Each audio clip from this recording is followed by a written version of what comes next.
fight the power like Big Chuck. What's the status, 3? I'm good, just making the world a better place, that's all. They took the trees, our fruit trees, and then sold us back the fruit. They took the water next, the rivers, the rain, the springs that fed civilizations for thousands of years. They took the water, bottled it, and sold it back to us. They took the land that existed long before any human being drew lines around it, and told you that if you wanted to stand on it, you better have a payment plan. Am I the only one this drives crazy? Everything you need to survive, water, food, shelter, was already here. Nobody created it, but somehow you were born owing for it. And why does a free life sound like such a crazy idea? Why does simply existing without debt, without bills, without permission, why does that sound like a fantasy? Who the hell convinced us that this is how it's supposed to be?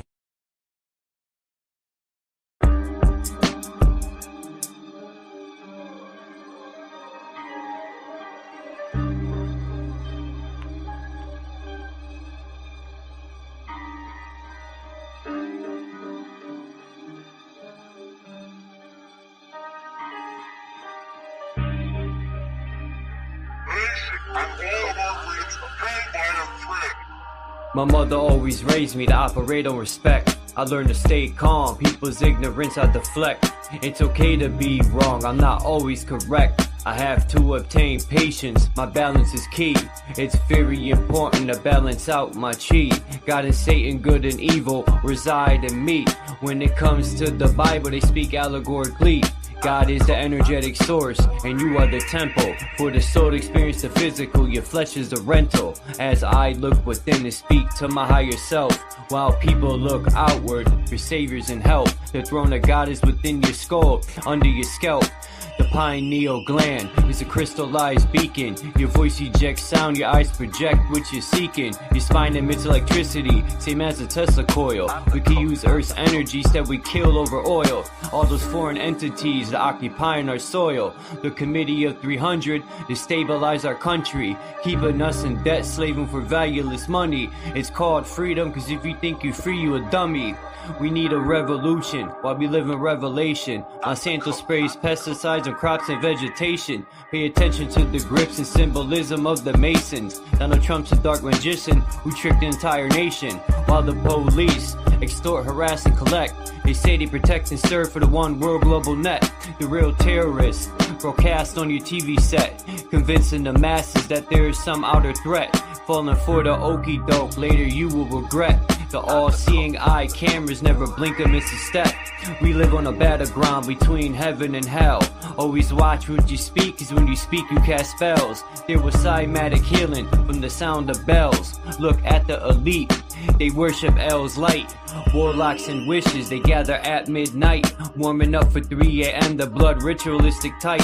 People are so lost, they vote for their oppressor. When people stand the ground, we're called the aggressor. I stick to my plan to accomplish my endeavor. It's the calm before the storm and then heads will sever. Fuck the government.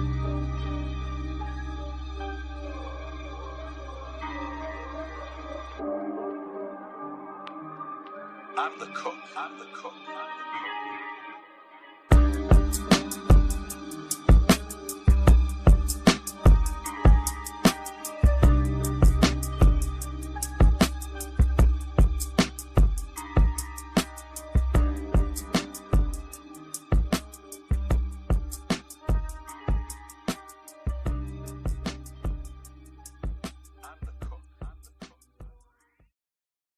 The Bakushi is the master of illusion, and if everyone believes the illusion, it becomes reality. Bakushi thinks he's won the game, but he didn't count on a pinch hitter. All is continuous vibration, always in motion. Conductor of energy, assault in the ocean. Serpent is the sine wave, polarities interwoven. A chemical sorcery, elixirs and potions. Resonant frequencies, molecular explosions. Your daily programs is heavy doses of hypnosis. People walk around blind even though their eyes are open. No time for ideological salesmen with biblical notions. That box in your room, televised lies through your vision. It does doesn't matter your race, status, or religion. The longer I have to beat you when your mind is locked in prison. That food is filled with toxins, it's why you can't think clear. Illusion of choice is your option while keeping all in fear. Load up all your weaponry, the revolution is here. I said load up all your weaponry, the revolution is here. We ain't in the same place, or occupy the same space. So get the fuck out my face. In the instant, I changed the mission with photosynthesis. Witness the synthesis, ripping endless on instruments. Feel the frequency, energy off this Hennessy synergy. Literally goals that take us to infinity. Reading articles, all is horrible, calling audibles. I'm remarkable, I shot a fed at a carnival. Dust and particles, follicles gon' be everywhere. Heavy pair of some pistols, I shot them holding that teddy bear. Fuck the system, let's keep it simple, let's raise the temple. Make them triple while you're going to where they all assemble. Not Avengers, I'm the Avenger, I seek the injure. Kept my temper till I stuck the hidden blade up in her. Fuck the ruler, here's what they doing to you. Poison water in the food is what you put into you. I'm the shooter with new maneuvers. Caught back your Ruger, super trooper. He is gonna need a pooper scooper. The revenge of Montezuma. Rockin' my Pumas uppercut like a Kuma. Sending you straight to Luna. Cosmic verses from universes on new excursions. Emerging the virgin. I pull the back the iron curtain. War leaders are war eaters. Born cheaters. War sneakers. Rearrange their core features. Born reaper. Hurricane the sword keeper. Form ether. Burn all of the mold geezers. Up in government parliament. Bitch, I'm tarnishing arguments. Ain't no bargaining. Throw a bomb in the audience. I'm the guardian, strand you all in the cardigan, rearrange the universe, I am the artisan. We ain't in the same place, or occupy the same space. So get the fuck out my face. As a king, fighting the spirit of Mesa King, vibing to my queen, playing the tambourine, while I'm eating the tangerine. My plasma was replaced with gasoline. Got the blood of the Elohim, manifesting through a dream, a shit you never seen. I got the eyes of Medusa and the hands of Wolverines. Astral project with my inner being. We locked in the inner ring, hoping the Anunnaki intervene. While the world is under siege, they got an abyss under the sea, living underneath. Lightning struck me standing under a tree while I was crumbling weed, and an angel swooped down, put me under her wing. Now she shields me from my desires the devil brings. Say my name in vain and you will never bleed. Say my name in vain and you will never bleed. The Bakushi is the master of illusion. And if everyone believes the illusion, it becomes reality.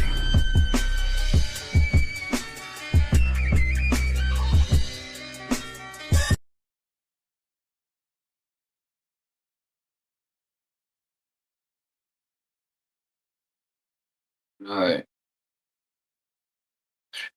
Hurricane killed that verse. He was on point with that beat.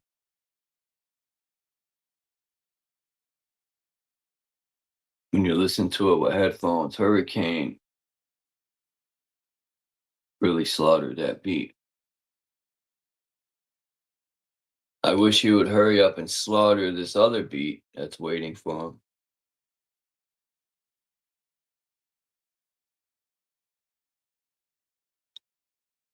So today's topic, I'm gonna start with this guy's video because I want people to get a real good idea of how all around the world, even in Australia lost like 80% of the big trees and everything they used to have, the food sources that were in America, Asia, Tartaria, Australia.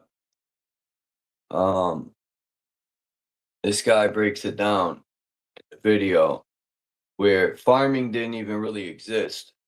And so he was stating that these food sources have been there for a long time, and these are how the civilizations that were here would thrive, um, until they started cutting down all the big trees and destroying the food sources, so people would have to pay. But he explains it, and I don't know, but by the end of the video, it gets me angry because you start to realize what a paradise we had. But yeah, I forgot the name of his channel. It's Tartarian.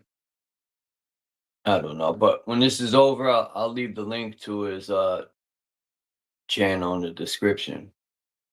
But I'm gonna play the video and shut up.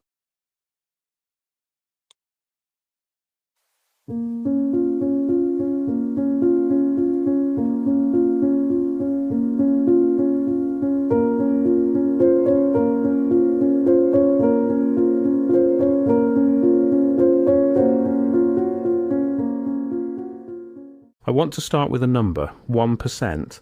That's what's left of the forests in Australia. Not 90%, not 50, not even 20, 1%. And I want you to hold that number in your mind, because I'm going to spend the next 30 minutes asking you a very simple question that nobody, not the historians, not the land managers, not the ecologists writing their papers in their universities, has ever quite answered to my satisfaction. Why? Not how it happened, not when, not even who did it exactly. Those details are actually fairly well documented, which is itself a strange thing when you start pulling on this thread. No. The question I want to ask is the one hiding behind all those other questions. Why would you replace an infinite food system with a controlled one? About 3 years ago, I started looking into something that I initially thought was a footnote. A local history curiosity, the kind of thing you find on a regional council heritage page or in a faded pamphlet at a rural museum. I was researching colonial land clearing patterns in Australia. Dry subject, important, but dry. And I kept running into this phrase, the big scrub. It appeared in documents from the 1870s, the 1880s, the early 1890s. Settlers described it with awe and with fear. A subtropical rainforest covering approximately 75,000 hectares of the Richmond and Tweed river valleys in what is now northeastern New South Wales. Dense, ancient, stretching as far as any European eye had ever seen. A forest so thick that surveyors got lost inside it for days. A forest that, according to nearly every account I could find, was alive with food: figs, macadamia, finger lime, black bean, lily-pilly, Davidson's plum, quandong, jackwood, riberry, species upon species of edible plant, fruiting at staggered intervals across the seasons, creating what some botanists now tentatively describe as a perennial food system, something that, once established, could theoretically feed people indefinitely with no farming required. No ploughing, no irrigation, no soil degradation, an orchard, a continent-sized orchard. And then, within 30 years, it was gone. Not most of it, not the majority of it, 99% of it. By 1900, the big scrub had been reduced to a scattering of isolated fragments. By 1902, official surveys recorded less than 1% of the original forest remaining as intact vegetation. In under 3 decades, one of the most productive and complex food-producing ecosystems on Earth had been, for all practical purposes, eliminated. And here's where I first felt the familiar pull of something that didn't quite sit right. It happened so fast. Now, the official explanation is straightforward. Settlers needed farmland. Timber was valuable. The colonial government encouraged clearing. The cedar cutters came first, stripping the valuable timber, and the farmers followed behind them with axe and fire, turning the cleared ground over to dairy and sugar and banana farming. That explanation is technically accurate, but the deeper I went, the more that explanation began to feel like a frame around a much larger picture, a frame designed to direct your eye toward the obvious thing, and away from what's sitting just outside the edge. Because here's what the official story doesn't fully reckon with. The colonists weren't just clearing inconvenient wilderness. They were, in many cases, actively, urgently replacing a functioning food production system with a dependent one.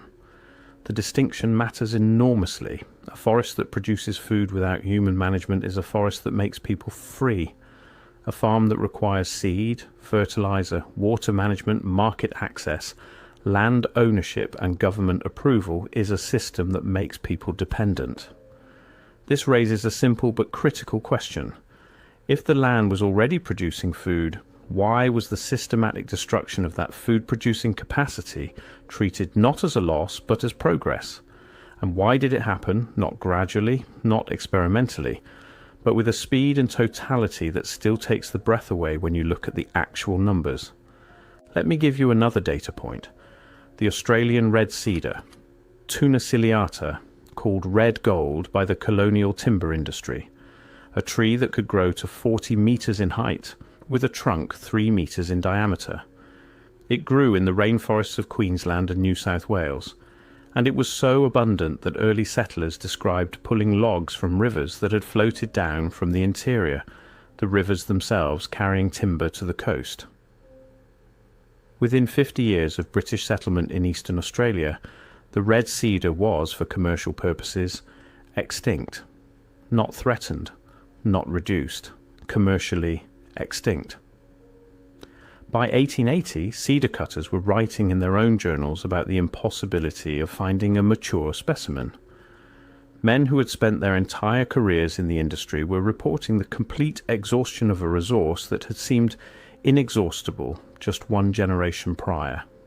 50 years. One generation, an organism that had taken centuries, possibly millennia, to establish its distribution across a continent, gone in 50 years. And the pattern repeats with unsettling precision. Not just once, not just in the big scrub, not just with the red cedar.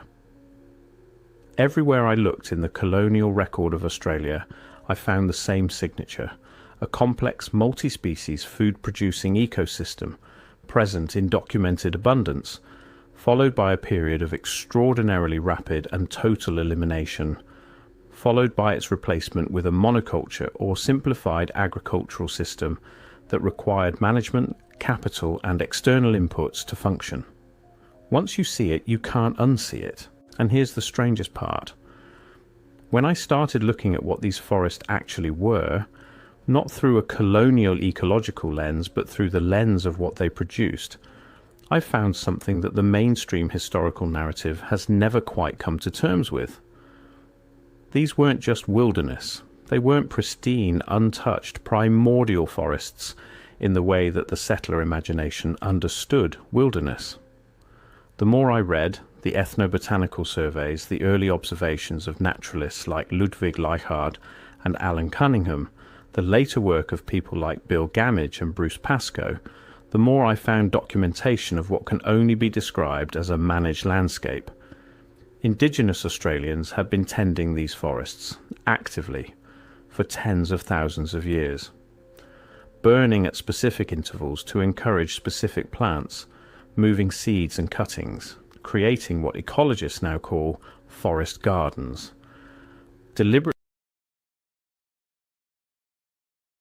Deliberately constructed multi-story plant communities that mimicked natural forest structure, but were optimized to produce food across every season of the year.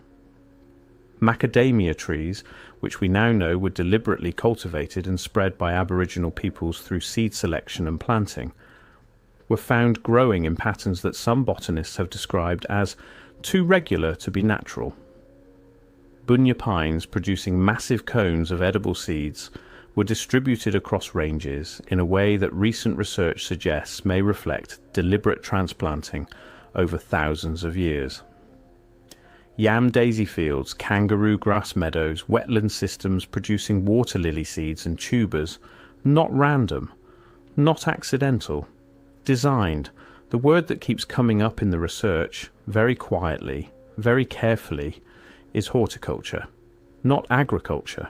Not wilderness management, horticulture, Deliberate food garden cultivation at continental scale across thousands of years. And the official history erased it. Not metaphorically, legally, terra nullius, land belonging to no one.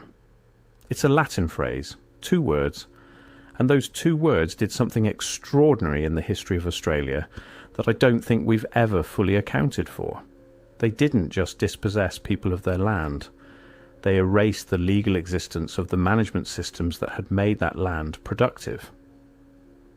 Under terra nullius, as applied by British colonial law from 1788 onward, Australia was declared officially in legal doctrine to be effectively unoccupied, without sovereign inhabitants, without established land use, without property rights. This means something very specific and very strange when you start to think it through. It means that the most extensive food management system in the southern hemisphere, one that had been operating continuously for somewhere between 50,000 and 65,000 years, was declared by legal fiat to not exist. Not to be inferior, not to be less sophisticated, to not exist. The food forests were legally reclassified as wilderness the moment a British ship crossed the horizon. The cultivated macadamia groves became naturally occurring trees. The managed burning regimes became natural fire. The carefully maintained river systems became untamed waterways. And with that legal reclassification came something else. Something that I find, the deeper I look, harder and harder to describe as coincidence. The new owners were then legally obligated to improve the land. Under British common law and colonial land grant systems, terra nullius land had to be improved, made productive, made legible, made useful according to European definitions, or it could be seized back. You couldn't receive a land grant and simply harvest the existing food system. You had to clear it and farm it.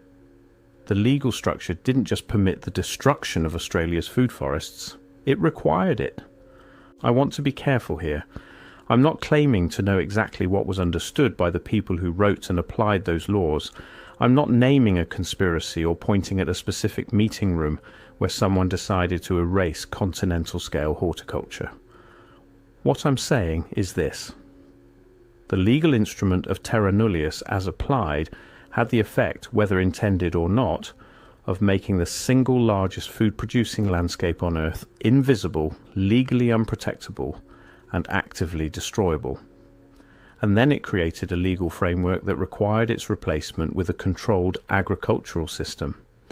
And the official explanation, settler hunger for farmland, timber economics, colonial ambition, doesn't explain why those particular legal instruments took precisely that shape, with precisely those effects, with precisely that speed. Because it wasn't just one forest, it was all of them. The Gondwana rainforests. This one still makes me stop when I think about it. These are some of the oldest forests on Earth. Remnants of the vegetation that covered Gondwana, the ancient supercontinent, before it broke apart more than 100 million years ago. Plant families so old they predate flowering plants as we know them. Living systems that survived the extinction event that killed the alleged dinosaurs. Current estimates suggest that at the time of European settlement in Australia, these ancient Gondwana lineage rainforests may have covered the majority of the continent in various forms. The patterns of species distribution, the seed dispersal records locked in paleoecological data, the distribution of rainforest soils, they all point toward coverage that would be deliberately constructed multi-story plant communities that mimicked natural forest structure, but were optimized to produce food across every season of the year. Macadamia trees, which we now know were deliberately cultivated and spread by Aboriginal peoples through seed selection and planting, were found growing in patterns that some botanists have described as too regular to be natural. Bunya pines producing massive cones of edible seeds were distributed across ranges in a way that recent research suggests may reflect deliberate transplanting over thousands of years.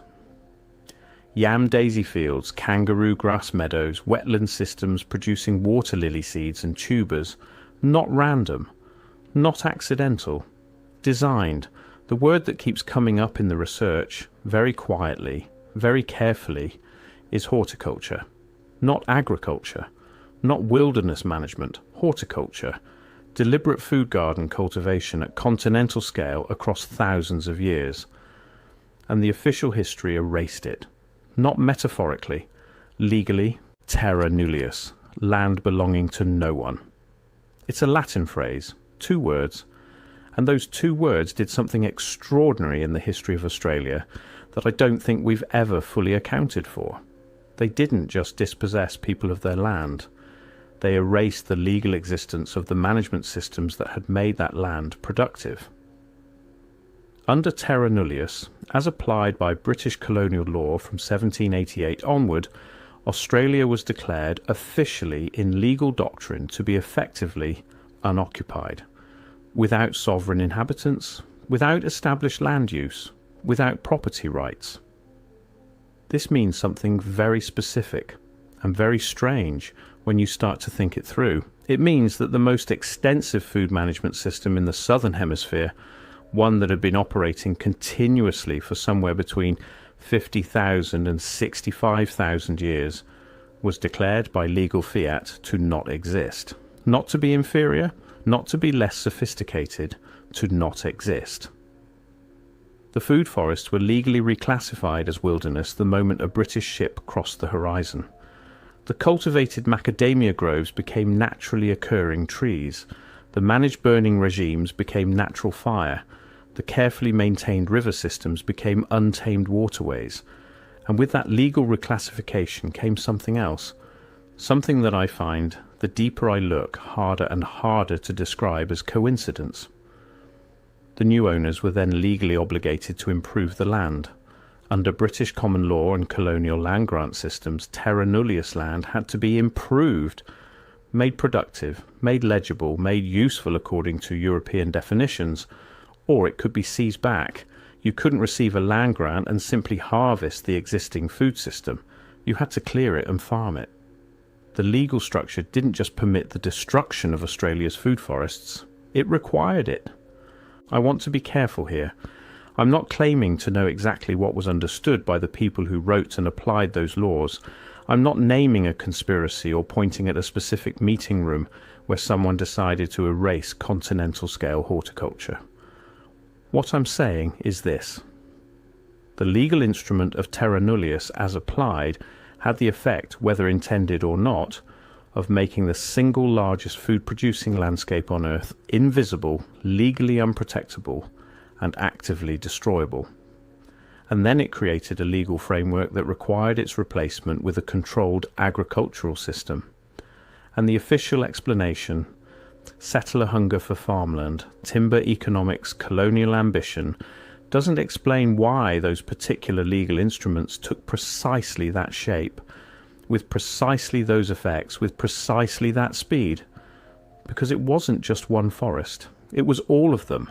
The Gondwana rainforests. This one still makes me stop when I think about it. These are some of the oldest forests on Earth. Remnants of the vegetation that covered Gondwana, the ancient supercontinent, before it broke apart more than 100 million years ago. Plant families so old they predate flowering plants as we know them. Living systems that survived the extinction event that killed the alleged dinosaurs. Current estimates suggest that at the time of European settlement in Australia, these ancient Gondwana lineage rainforests may have covered the majority of the continent in various forms. The patterns of species distribution, the seed dispersal records locked in paleoecological data, the distribution of rainforest soils, they all point toward coverage that would be, by modern standards, almost incomprehensible in scale. Today, what remains as formally recognised Gondwana rainforest is a series of fragmented patches, mostly on the Queensland-New South Wales border. The most commonly cited figure for remaining intact coverage relative to ancient extent is around 0.4%, less than half of 1%. Let me frame that differently. If you had a bank account with $10,000 in it and someone told you that your descendants 200 years from now would have $40 left, and that the remaining $9,960 had been spent in the first 30 years, you would ask some very serious questions about what happened in those 30 years. And then if someone told you that the $40 couldn't even buy food anymore because the economic system had been restructured to require a completely different currency, one that had to be purchased, managed and continuously paid for, you would start to wonder whether the original money had been the problem to begin with. Not destroyed, not depleted, not lost, replaced. That's the word that matters. Replaced with something that requires management, with something you can control. If you're finding this investigation interesting and you haven't already, consider subscribing. We cover material like this every week, and what's coming in the next 15 minutes is where this story gets genuinely difficult to explain away.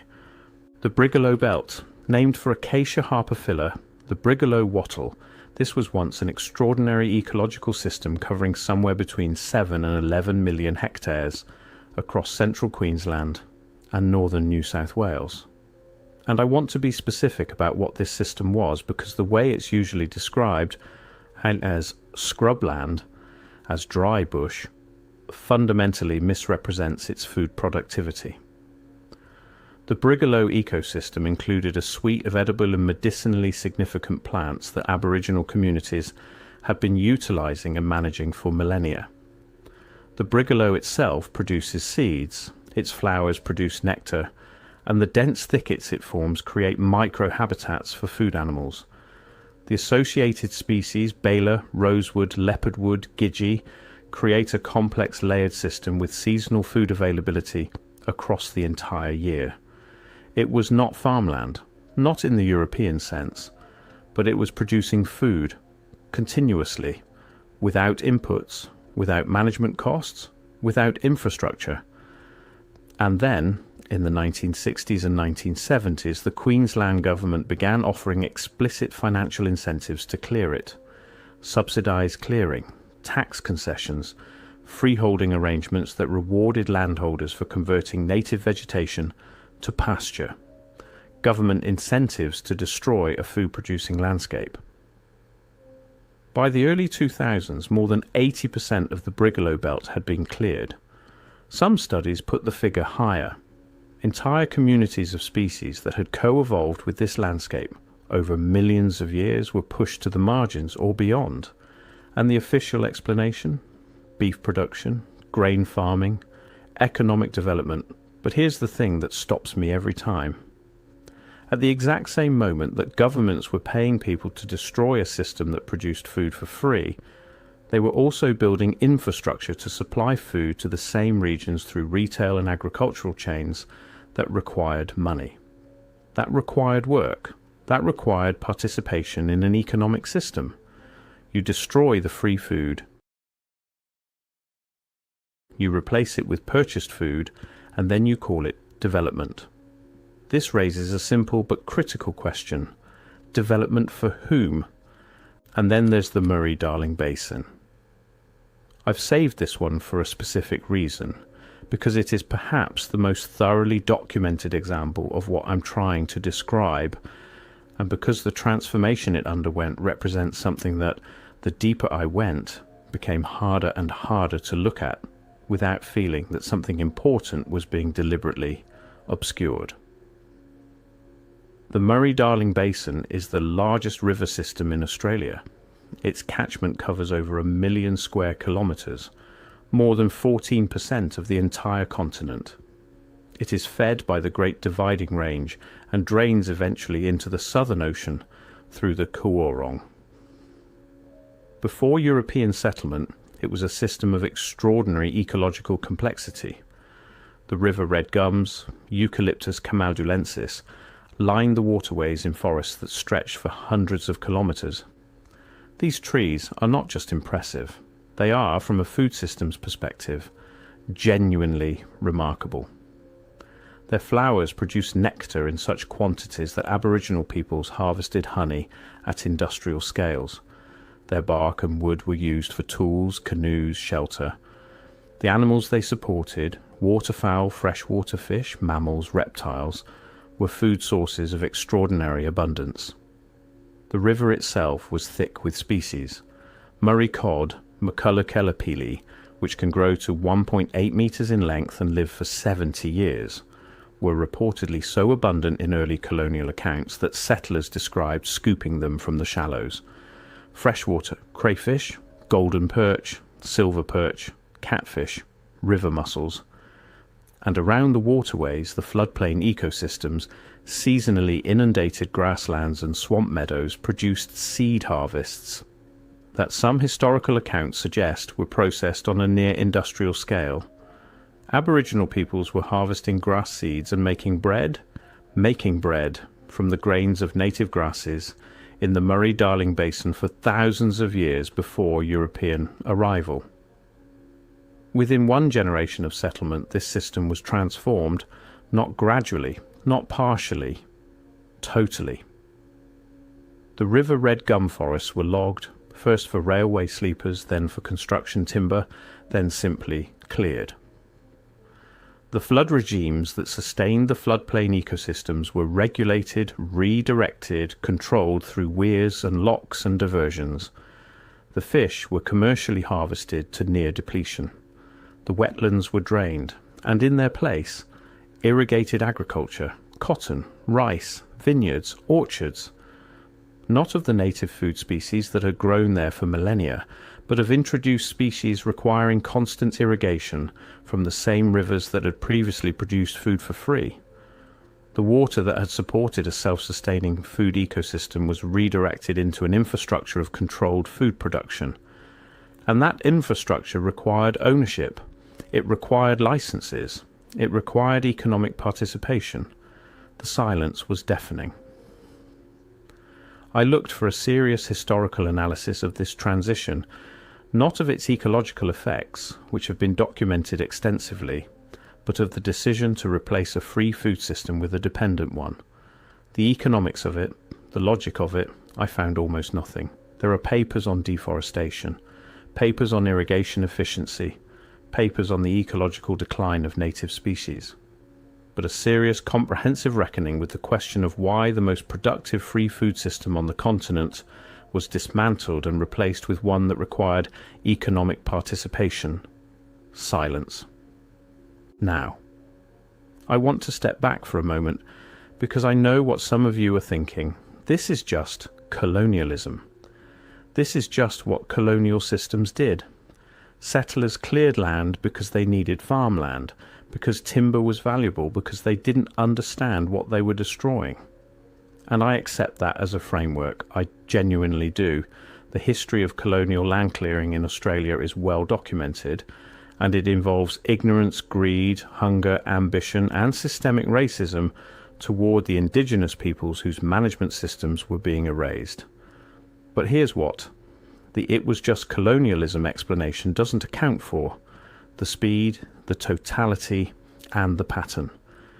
Because when I started pulling back from Australia and looking at what was happening in other parts of the world during the same period, the late 18th and 19th centuries, I found the same signature appearing with what I can only describe as unsettling regularity. The Black Forest of Germany, one of Europe's most productive forest food systems, cleared and replanted with monoculture timber production in the same period. The forests of the Amazon basin, well documented now, but the pattern of clearing and replacement with dependent agriculture follows the same arc. The old growth forests of the Pacific Northwest of North America, the forest gardens of the Great Lakes region, documented by European explorers and then systematically eliminated within decades of contact. The ancient food forests of the Sahel in West Africa, replaced with cash crop monocultures under colonial administration. The pattern repeats with unsettling precision, continent after continent, hemisphere after hemisphere. Complex, multi-species, self-sustaining food systems, systems that had been functioning and maintained for thousands of years, eliminated and replaced with controlled agriculture requiring external inputs, capital and market access. Not gradually, not regionally, everywhere, within roughly the same compressed historical window, and that's where the coordination problem becomes impossible to ignore. Because the official explanation for each of these events is local. It's always local. The British settlers in Australia needed farmland. The German foresters wanted timber revenue. The American agricultural companies wanted cotton land. Local explanations for local events, but when you put them together on a map, and when you look at the timeline, compressed into a historical window of roughly 1780 to 1920, accelerating dramatically in the mid-19th century, the local explanations start to feel insufficient. How do you get the same outcome on every inhabited continent within the same compressed time frame without some degree of coordination in the underlying legal, economic and institutional frameworks that drove those outcomes? The official explanation collapses here, not because any single event is inexplicable, but because the pattern, the worldwide pattern, is deeply difficult to explain through purely local, independent, coincidental processes. Here's what stays with me. The macadamia nut. You know the macadamia. You've probably eaten one. You probably paid somewhere between $20 and $40 a kilogram for the processed, packaged version. The macadamia originated in the subtropical rainforests of southeastern Queensland and northeastern New South Wales, which is to say, in the very forests that became the big scrub. Aboriginal peoples of those regions had been harvesting, processing, trading and, this part is important, deliberately cultivating and distributing macadamia for at least 10,000 years. They knew where every tree was. They knew when it would fruit. They knew how to crack the notoriously hard shell with specific stones. They had seasonal ceremonies organised around the harvest. And when British settlers arrived in those same forests, they didn't eat macadamia, or rather, they ate it, recorded it approvingly, noted that it was delicious and nutritious, and then continued clearing the forest where it grew. The macadamia wasn't commercially cultivated for export until the 1880s, and not in its home range, in Hawaii of all places, where it was introduced as an ornamental and then belatedly recognized as a food crop.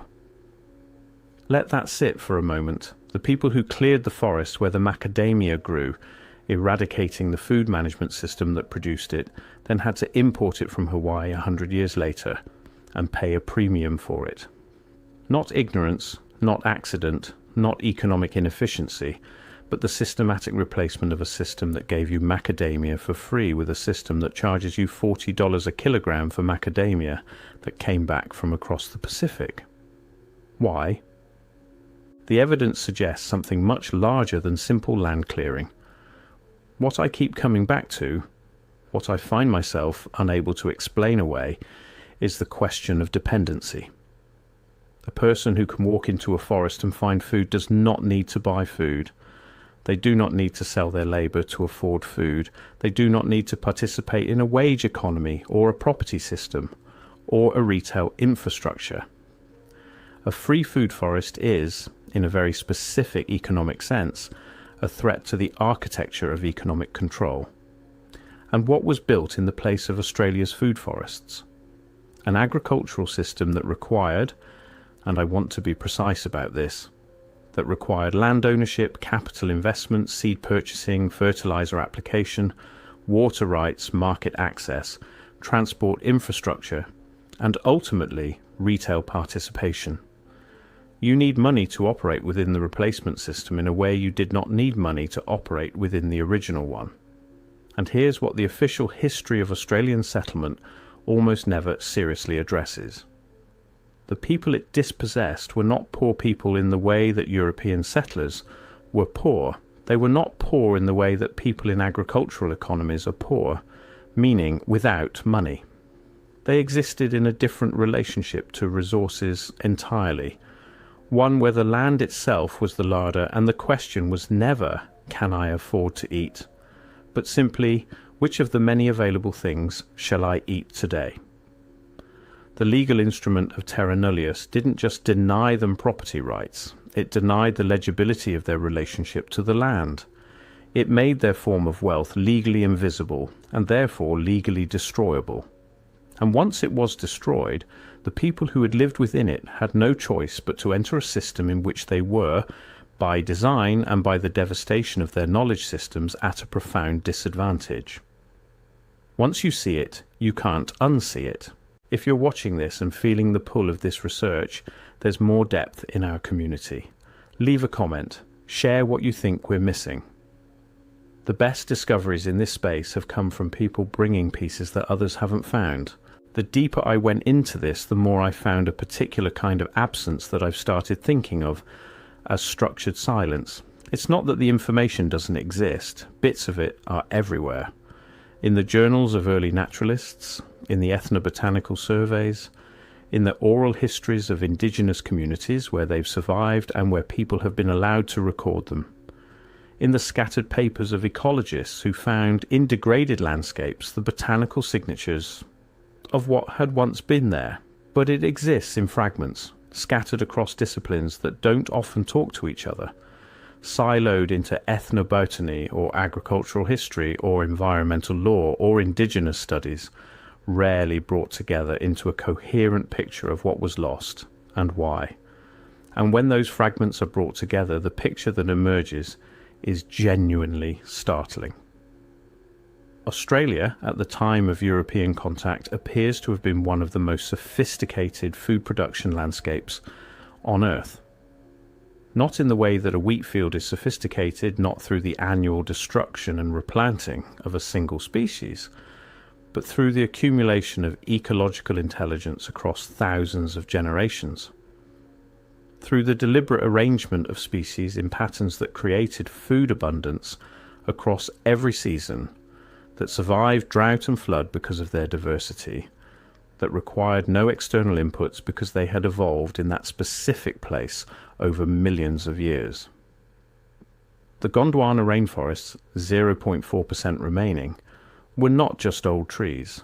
They were a pharmaceutical library, an agricultural seed bank, and a food forest of continental proportions. The big scrub, 1% remaining, was not just a picturesque landscape. It was a managed food garden that had been maintained and optimized for longer than the oldest continuously operating agricultural civilization in the world. The Murray-Darlings River red gum forests, degraded beyond recognition, their flood regimes destroyed, their fish populations collapsed, were not just riparian fringe. They were the connective tissue of the continent's most productive freshwater food system, and the Brigalow Belt, 80% cleared, the rest heavily degraded, was not scrubland. It was a complex and productive ecological system that had been supporting human communities for tens of thousands of years. All of it gone. Within one historical generation, replaced with a system of controlled food production that required money, management, ownership, and participation in a structure that somebody somewhere was operating at the top of. I want to close with a question that I genuinely don't have an answer to. Not a rhetorical question. A real one. What did they know? Not the settlers with their axes, not the timber companies with their teams, not even the colonial administrators with their legal instruments and their land grants and their improvement clauses. What did whoever designed those systems know about what was being erased? Because here's the thing about the knowledge that lived in these forests. The knowledge of when to burn, where to plant, which species to move and which to leave, how to read the seasonal signals, how to tend a landscape across decades and centuries and millennia. That knowledge didn't live in books. It didn't live in archives. It lived in people, in communities, in ceremony, in the accumulated practice of generations. And when the people were dispossessed, when the communities were broken apart, when the ceremonies were outlawed, as they were, formally and explicitly, in Australian colonial and later federal policy, that knowledge didn't transfer to archives. It disappeared. You can't look it up. You can't recover it from a library. Some of it is being painstakingly reconstructed by indigenous communities and their collaborators, but the depth of what existed, the full complexity of a 65,000-year ecological intelligence may be, for all practical purposes, irretrievable.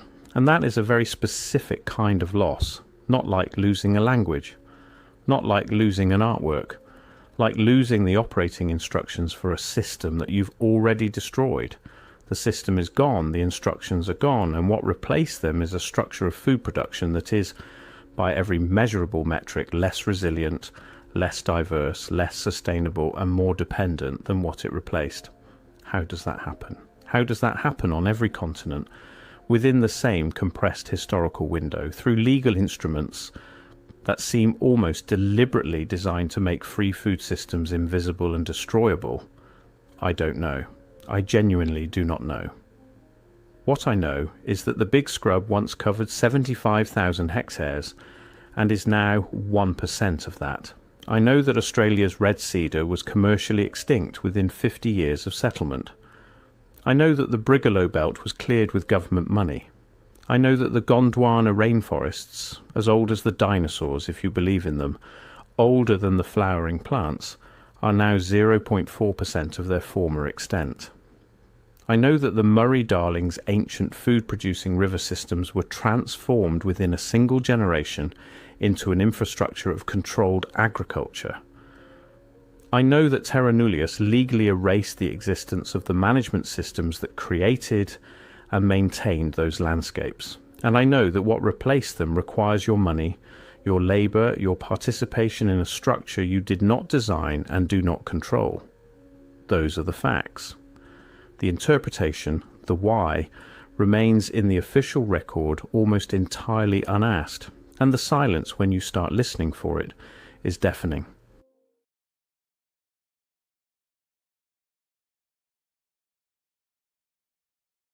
Wow. I'm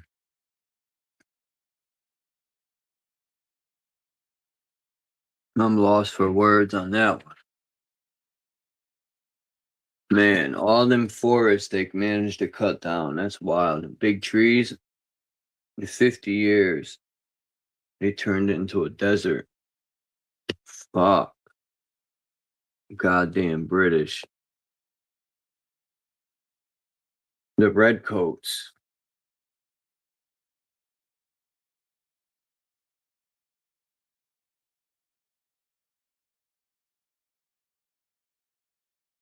Well, so much for Mother Earth.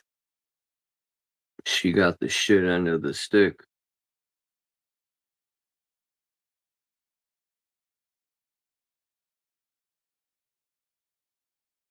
So much for family trees.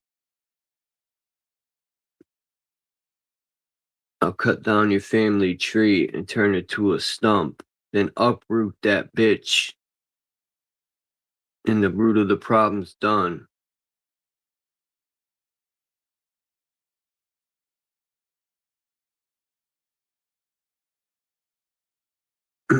I was interested in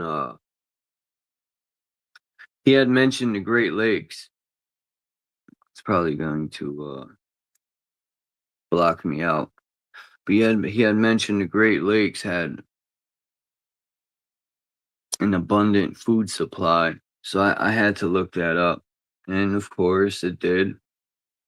That's where right where Michigan lives.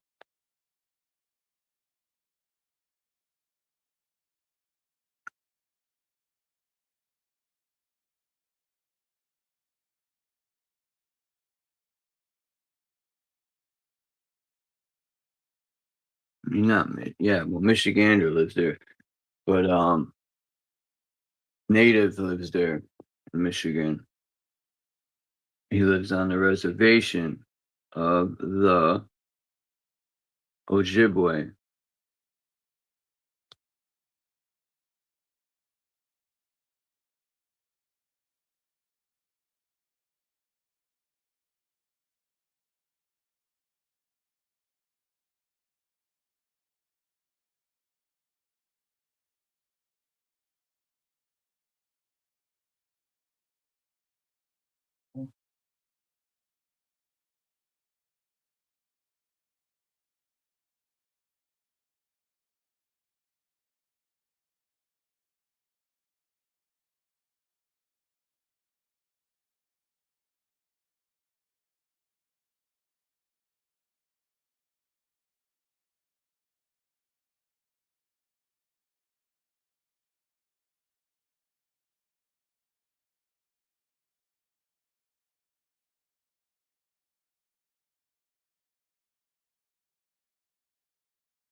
No, did it boot me out?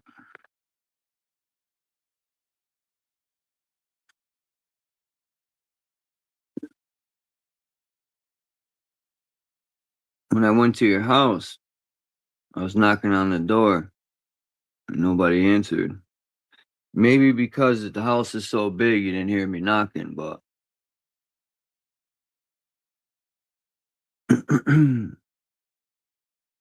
let's see. Oops.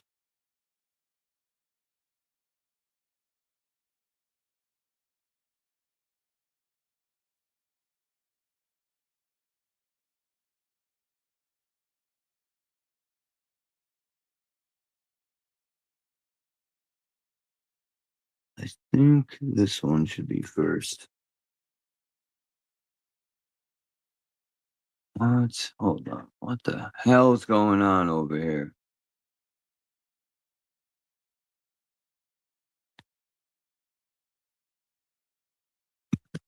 Hold on. Why can't I?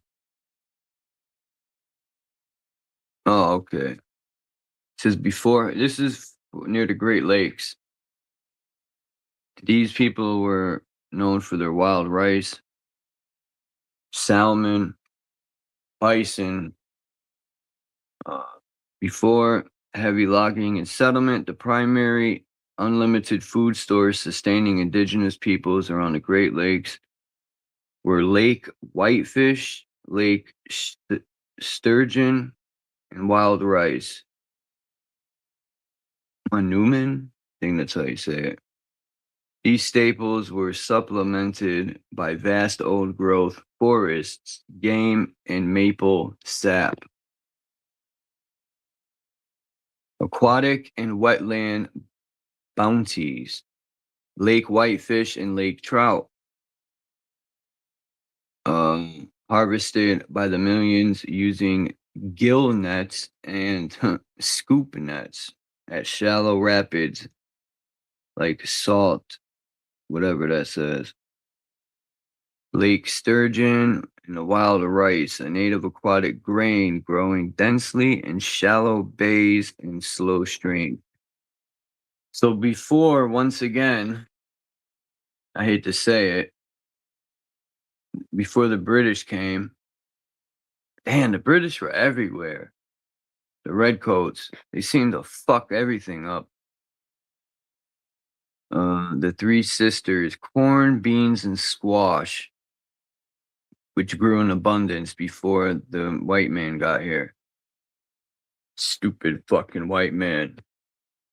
Nah, I don't blame them for being mad. These people show up in redcoats and just start cutting all your trees down. Killing your people.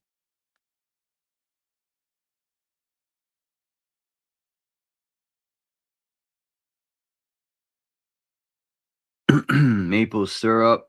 Hold on, let's get back to the Three Sisters. Corn, beans, and squash planted in forests, clearing, and river valleys using companion planting methods. Maple sugar, tapped from massive, uninterrupted stands of sugar maples in early spring as a high energy sweetener and preservative. Big game and forage. Plentiful black bear, white-tailed deer, and elk roaming dense ancient hardwood forest before commercial logging altered the region. And also the natives didn't hunt like, what the fuck's that noise? They didn't hunt like fucking savages either. Where they would hunt the entire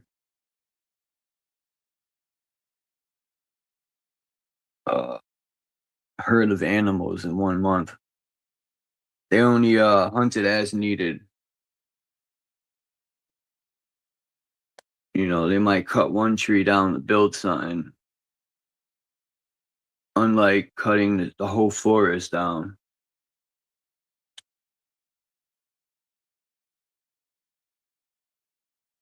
Anyway.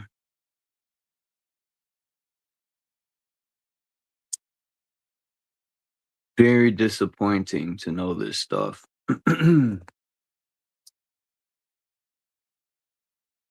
All this is new news to me. ever since I started watching Homeboy's channel. I didn't know there were areas that were that have been producing fruit like that, and nuts and natural springs in the cities. There are natural springs where people drank the natural spring water. It's wild.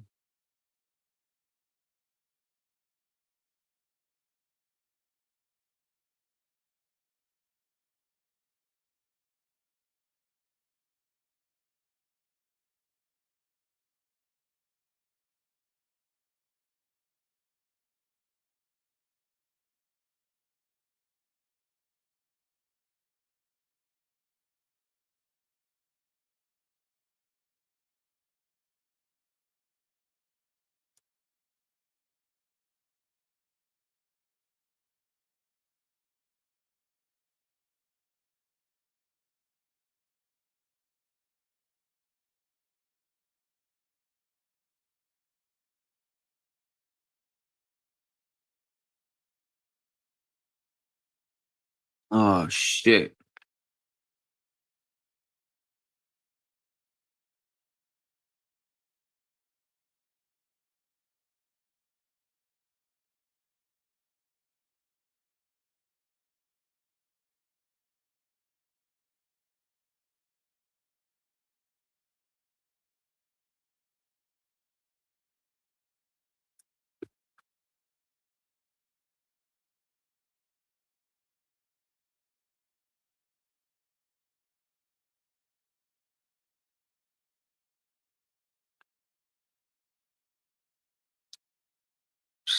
Anyone wants to come up? I dropped the link, right? Drop it one more time. It's been an hour already. What's up, Canada Dummy?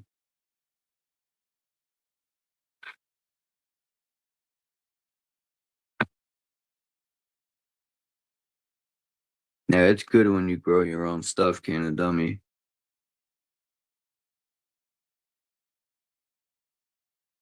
Collecting rainwater might be a little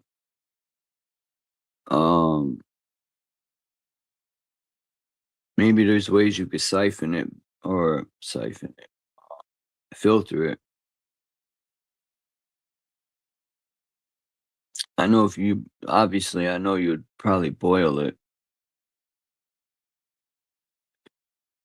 But to collect rainwater, I don't know.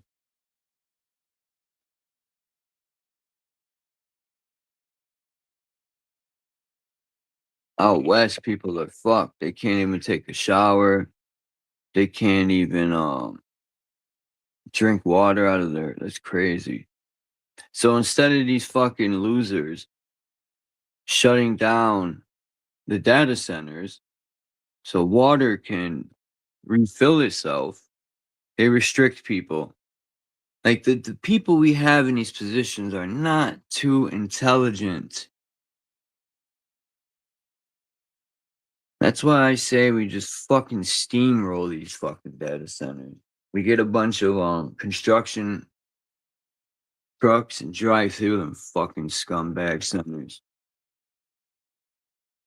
You know them big trucks they have in the quarries? They're about the size of a fucking 3-story building. Them.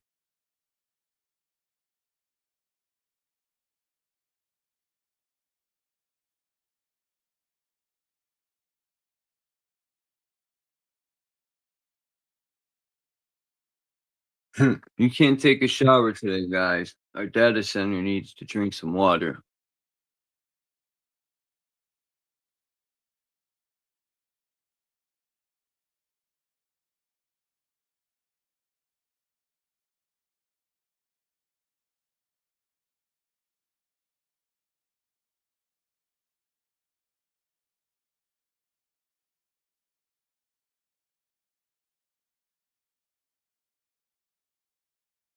Nah, just rubber dildos, not rubber ducks.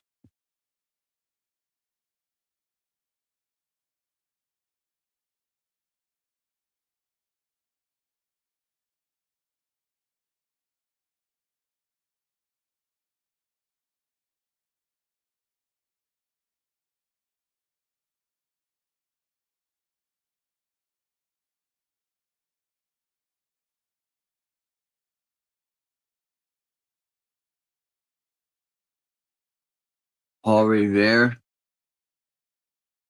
He liked it in the rare. Paul Revere. Paul Revere. He liked it in the rare. All these fake ass characters, man, they don't exist. Imagine how fake this so-called history book is with a bunch of made up fucking losers. We fall for that shit. Like, they want us to worship these people like Columbus, all these fake motherfuckers who probably never sailed anywhere.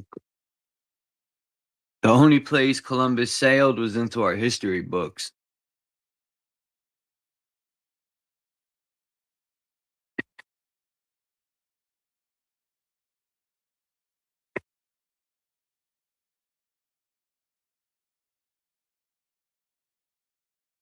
Shit. What's it? Dane Calloway said, if I'm not mistaken, that Rosa Parks didn't exist. He exposed a couple, and Martin Luther King was in the boule he was definitely in one of the lodges. I wonder how fake that assassination attempt was, or assassination, not attempt. It happened allegedly. You know, like I said, imagine how many characters, and that's all they are in that history book, is characters. Just like Trump's a character.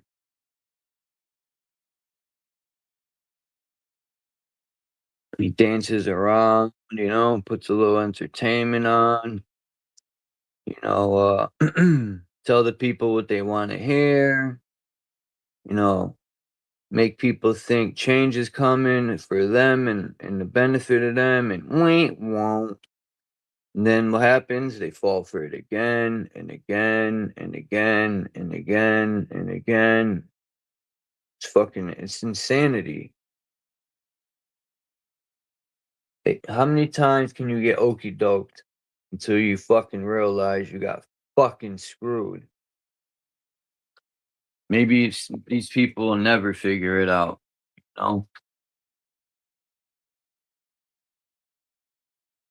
And that's sad. If you can't figure it out by the time you die, holy shit.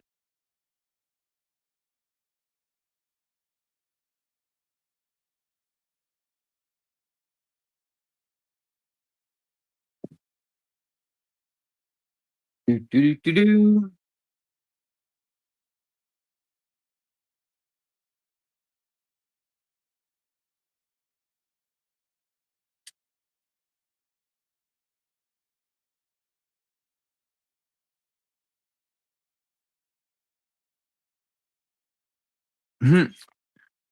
Mark, you seen what's that comedian fucking, how can I forget his name?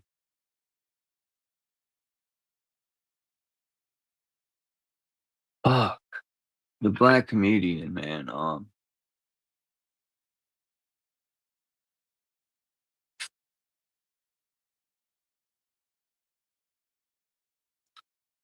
It blows my mind. I can't think of him. God damn it.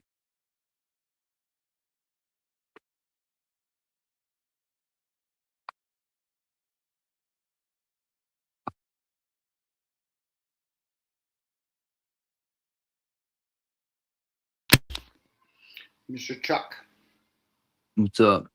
Oh, just hanging out with you, bud. So, do you think that's a story? A guy named Paul Revere? Yeah, it's just made up. Oh, there we go. Oops. Kevin Hart. Not Kevin Hart. Fuck! I don't know why I thought of that. Chris Rock, maybe? No. No? Okay. I mean, he's not even on the list here. That's weird. I put black comedians. He's not even on the list. That's bugged out.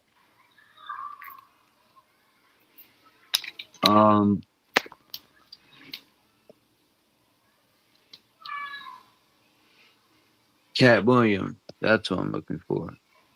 Cat Williams did a joke about Kennedy assassination where he acted as the driver of the car, and then he just took the pistol and shot Kennedy in the back, and that's what it kind of looks like.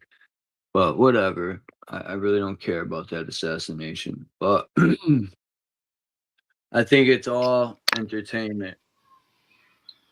You remember we were there, Chuck? We were there. Remember? I we were there. wasn't there. We were there at the moon landing too.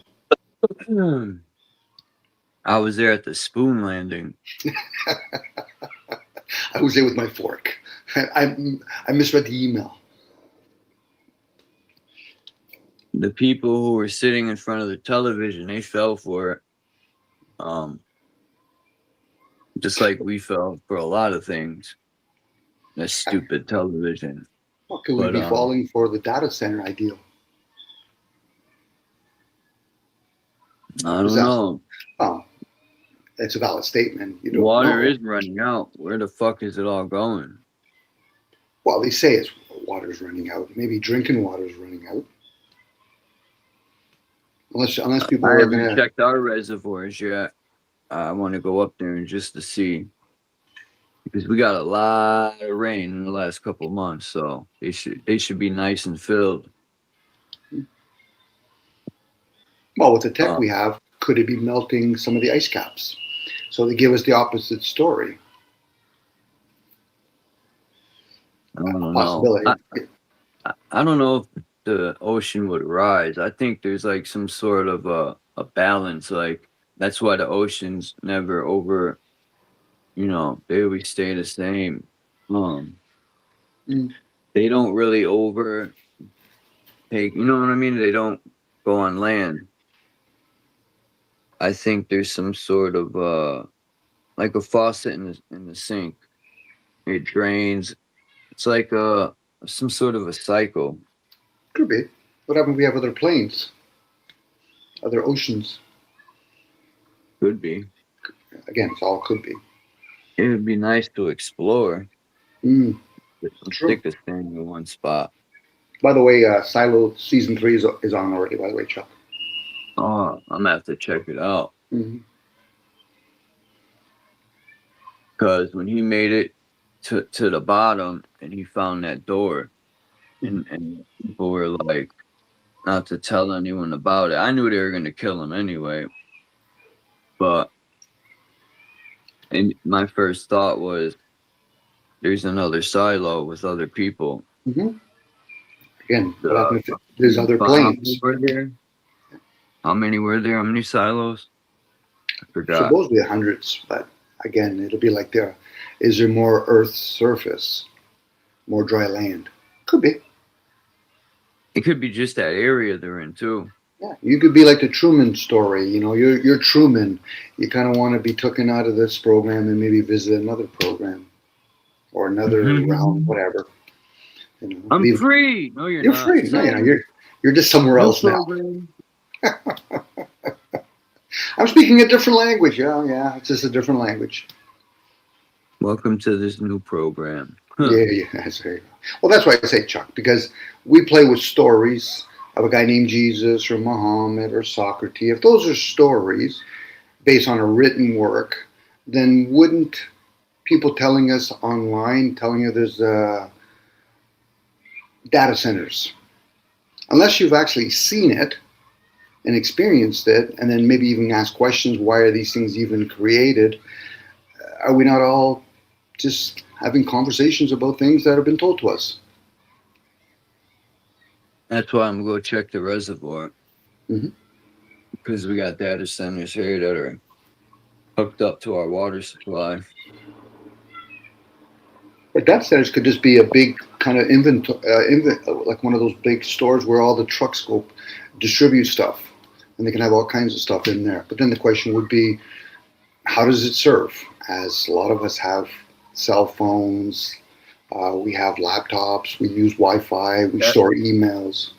That's what I think it's for. I think each state has so many data centers for all the cameras. It's going to store all that every day. It's got to store 24 hours of surveillance.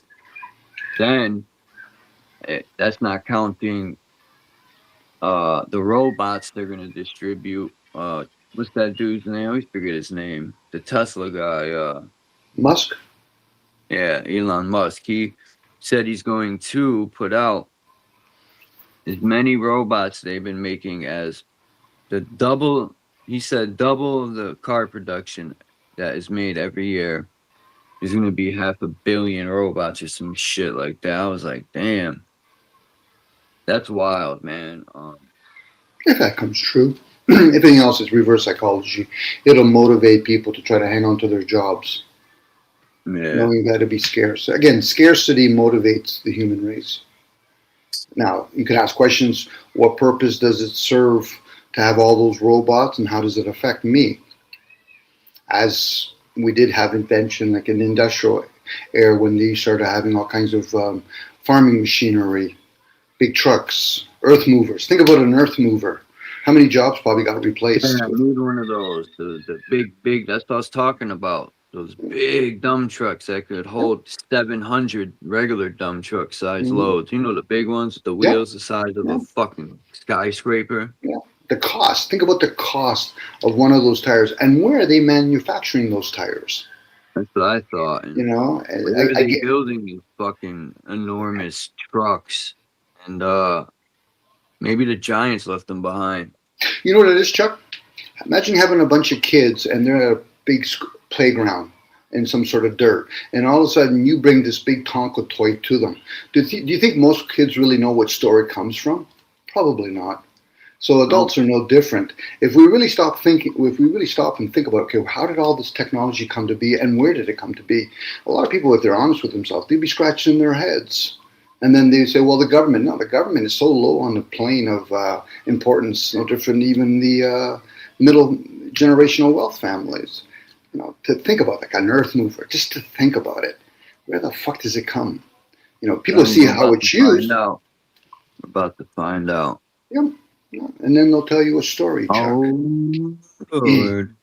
They can tell you it was made in Arkansas. in a factory that's bigger. The wheels are bigger than probably some factories. It was made on the moon. It could be. I told you. It was made in God's laboratory. Some of these pictures don't even look real.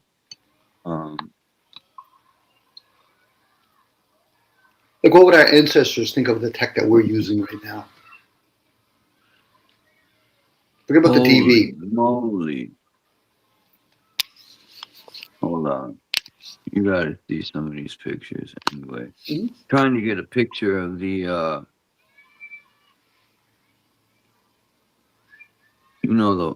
you'll see, yeah, here we are. These things are size of skyscrapers.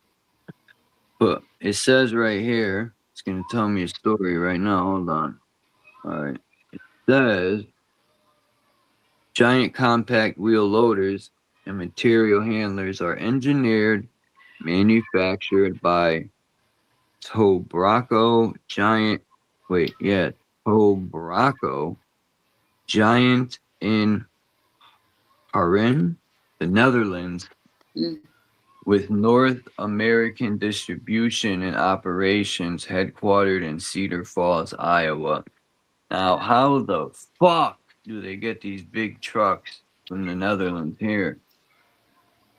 They roll it. The kids, you know, with a wheel in those third world countries with a stick. They roll it. The name of this company, Tobraco. I'm gonna look them up.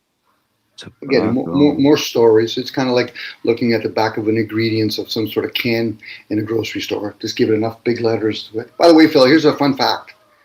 Everything's under the sun. SONSUN. Tobraco machine. Tobraco Giant. So they make average size machines. I don't see any big ones. Just average size land movers. Maybe Is it a fallacy? It's a fallacy. Maybe they have two trucks mate with each other and they make a big one. That's a good point. I think that really happened. Babies that have become. One of the Giants built these trucks and left them behind. Yeah, maybe it could be. Or nuclear. To be honest, it said they produce them, but I'm looking and there's no proof. Okay, well, they do use the word produce them, but who gave them the idea? It's like nuclear plants. Who gave the human race the idea? Fallen angels. They fell Could be. from God's toilet bowl. He flushed them down.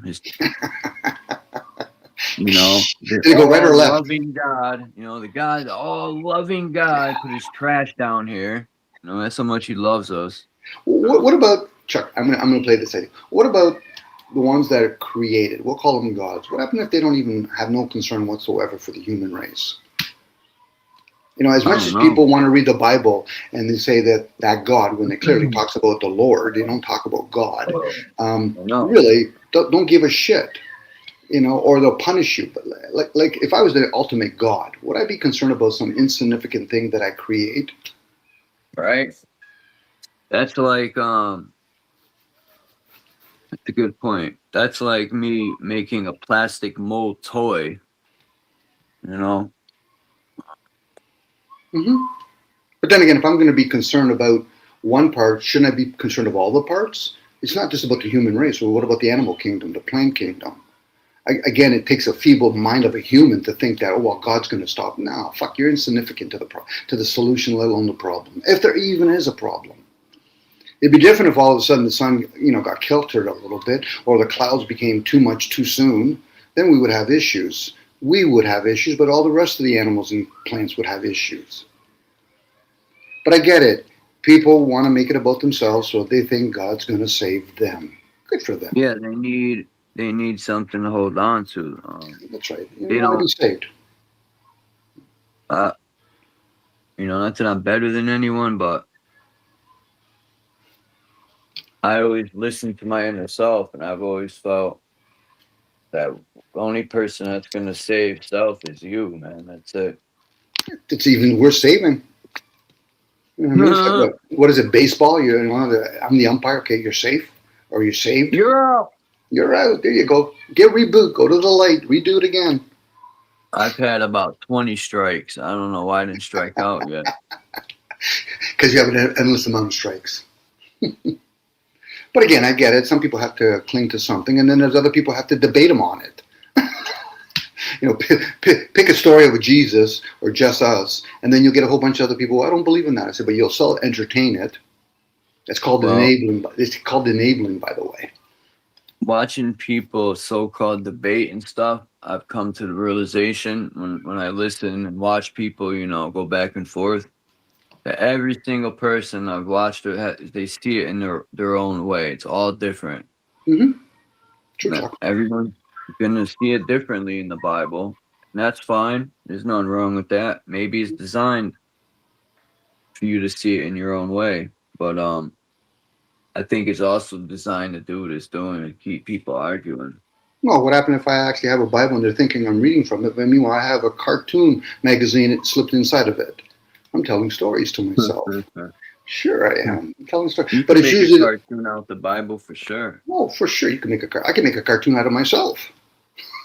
But I get it. You know, I've been there myself. The Bible. Yeah, I read the Bible. God wrote it. You know, maybe prove it. Maybe. I don't know.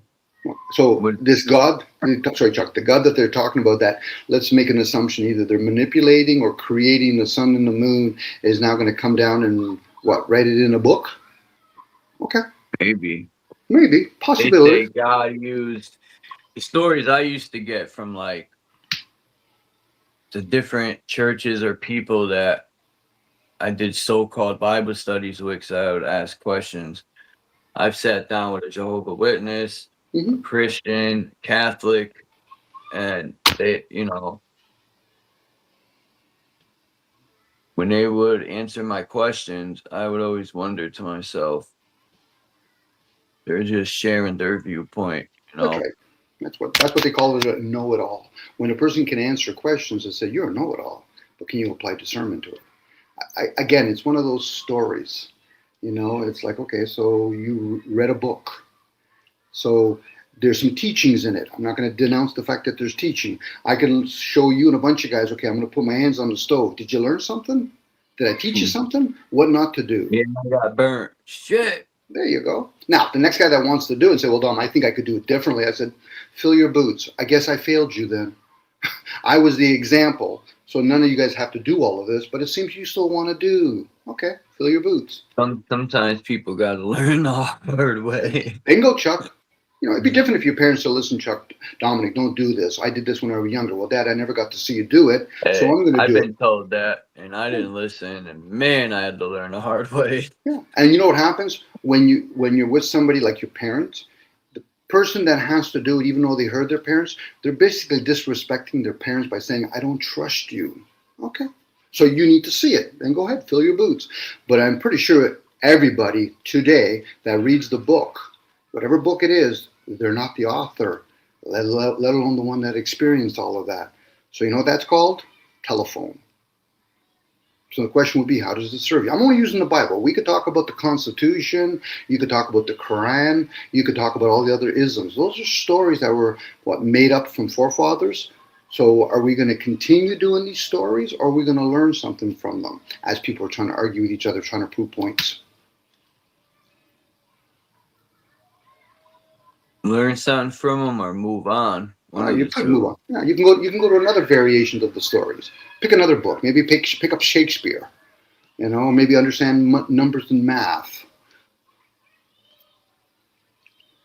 But people will go out of their way to prove it, and that keeps it alive. That's called being an enabler to a situation. But Dom, I have the answers. I got the popcorn. So please carry on. All right. I'm more interested in botany and Mother Earth lately. But you can also experience that, can you not, Chuck? If whatever you read in a book or see in a picture, you can actually experience that, right? Yeah. If you choose to. Okay. So now for a lot of folks, experience. Hands-on is better than reading. Like, in my opinion, like reading about going on a roller coaster, you know, instead of actually getting on the roller coaster, it's two different experiences. Reading about it, you'll always wonder how it feels and, you know, how it truly is. You know, you're just reading about someone else's experience, but actually getting on there, you experience it for yourself. Well, reading about a roller coaster, seeing pictures of a roller coaster, and then going there and you want to fulfill it by going on a roller coaster is one variation of an experience. Now, the person that says, okay, but I went there too, but at the last minute I decided not to go. I said, okay, so you had a gut feeling you didn't want to go on it. Good for you. Again, we observe way more than we experience. If that was the case, then Chuck, we wouldn't be talking about the Red Sox and the Blue Jays. We would be playing baseball all the time. And this is why TV, radio, it's all about observing. I was sharing with a bunch of people earlier about the difference between see or seeing, or hear or hearing. See is about the third eye. Seeing is with those regular eyes. Hearing is intuitive. Hearing is actually external. But then people misuse themselves by saying, well, I'm listening. I said, no, listening should be done inwards. What you're going to do is hear me. It's usually when I hear people say, Don, but I understand. You don't understand me. The only person you're going to understand is you. But again, these have been spoken. But for a lot of people that say they want to experience it, I said, then why are you ignoring those experiences? Debating with other people, I'm just using as an example, Chuck. Debating with other people when you can't see it through their eyes or their eye. But then they'll read a book. I'm like, okay, so you're reading a book? Scroll? What language are you going to read that in? What symbols are you going to use? Hence, image.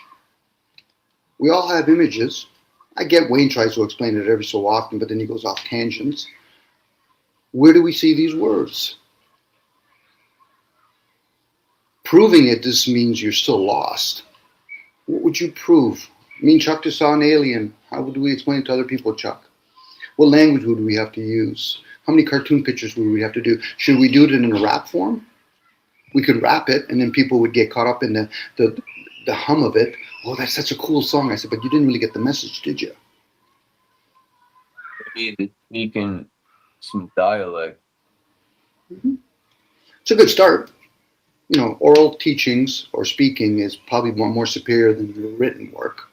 Because the written work, you have to basically spend a lot of time with entrainment of how you read it. Speaking, you're talking about sounds and frequency. This is why when they do mantras, you do it enough times, eventually you embody it. And then after a while, you don't even have to say it out loud anymore. It's a frequency that's already been imprinted. But for most people, what they're seeing is symbols when they read a book. It doesn't matter what book they're reading, by the way.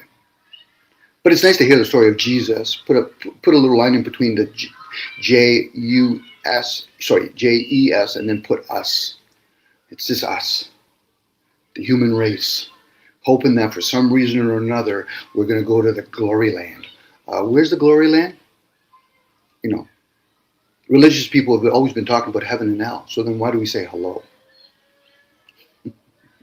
People say hopefully I'll go to heaven. Maybe. Question after that is, what are you going to do? In Revelation, they talk about praying to this Lord over and over again. Fucking seems tedious. Got to go down on your knees. Ain't promised. Still ain't promised. There you go.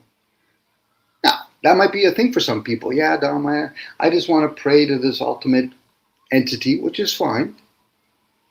But how long can you do it for? How many people can even stick to a diet? They don't even know who they're praying to. They just know a name in the book, and they go along with it because they're told. That's dangerous. You don't know who the fuck you're praying to. That could be anything. True. And we're taking it for granted that they've been able to change a lot of written work in history, but not the Bible or the Quran. Right.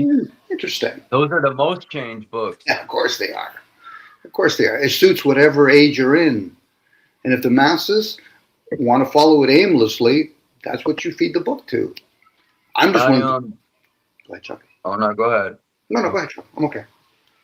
I seen a video about, I don't know if you've seen me talk about it, about Matthew, what was it? Matthew, I think it was Matthew 18:21 or something like that. Hold up.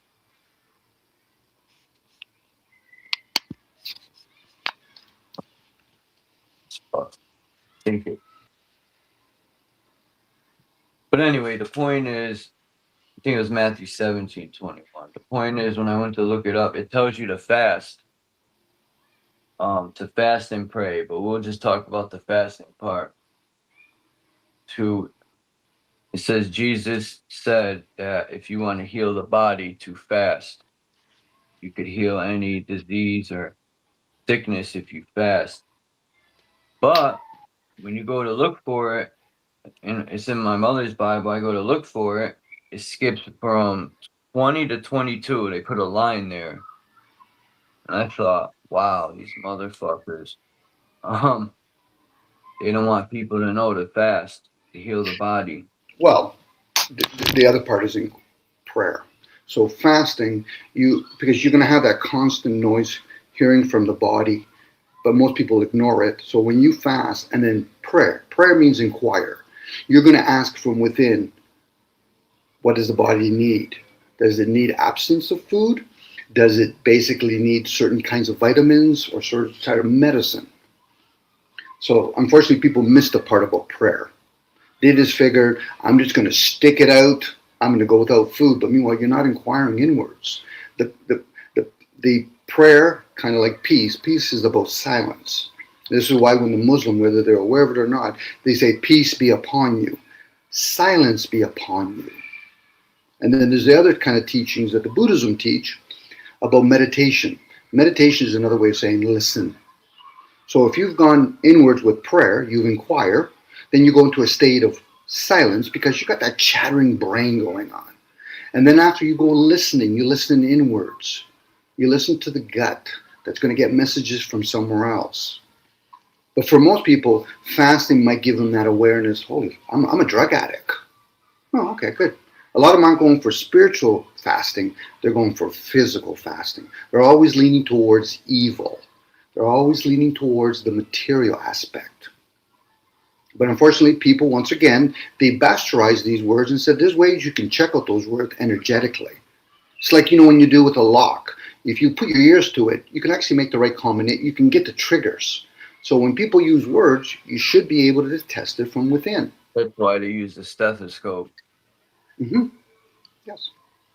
Most people, numbers is plug and play for most people. they're not going to understand that there's energy behind numbers. No different. There's energy behind plants. There's energy behind, the animals that have become domestic. That's why when we have wild animals, they probably look at us, especially read our aura and say, no, stay away from those normies. They're domestic. You don't want to be content. Plants are awesome. What's that?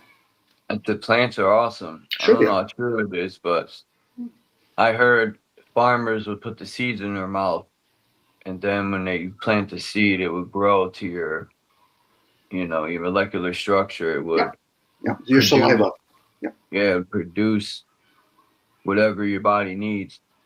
That's true, man. Plants are on a whole other level, and we disrespect the plants and Mother Earth so bad. It's insane. No different if you actually, store your pee. Because you got to remember, when you haven't fasted, your pee is an indicator where your body's at. So if you were able to store that, like say in jugs, and then you put it over top of your plants, it will correct itself so it'll help your body. Now, if you basically fast long enough, urine doesn't have to be put into the seeds, unless you want your seeds to be even that much more healthier. But you can consume it at that point. But of course, a lot of people already have this, like they're Mikey eating the Cheerio. A urine cleansing, and I think I heard of that.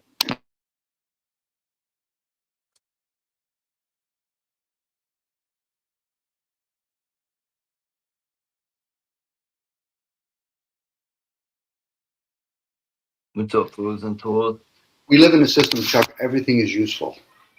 Whether it's waste or not, it's useful for some purpose. It might not be for our own purpose of consuming it directly, but shit, piss, it serves a purpose. Same with our flesh.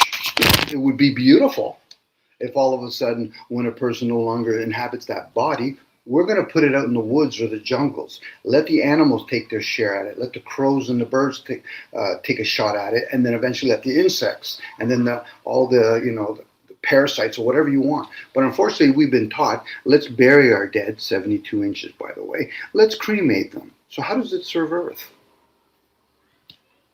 Yeah, I had, 1, 2, 3. I know a bunch of people. My mother's cremated.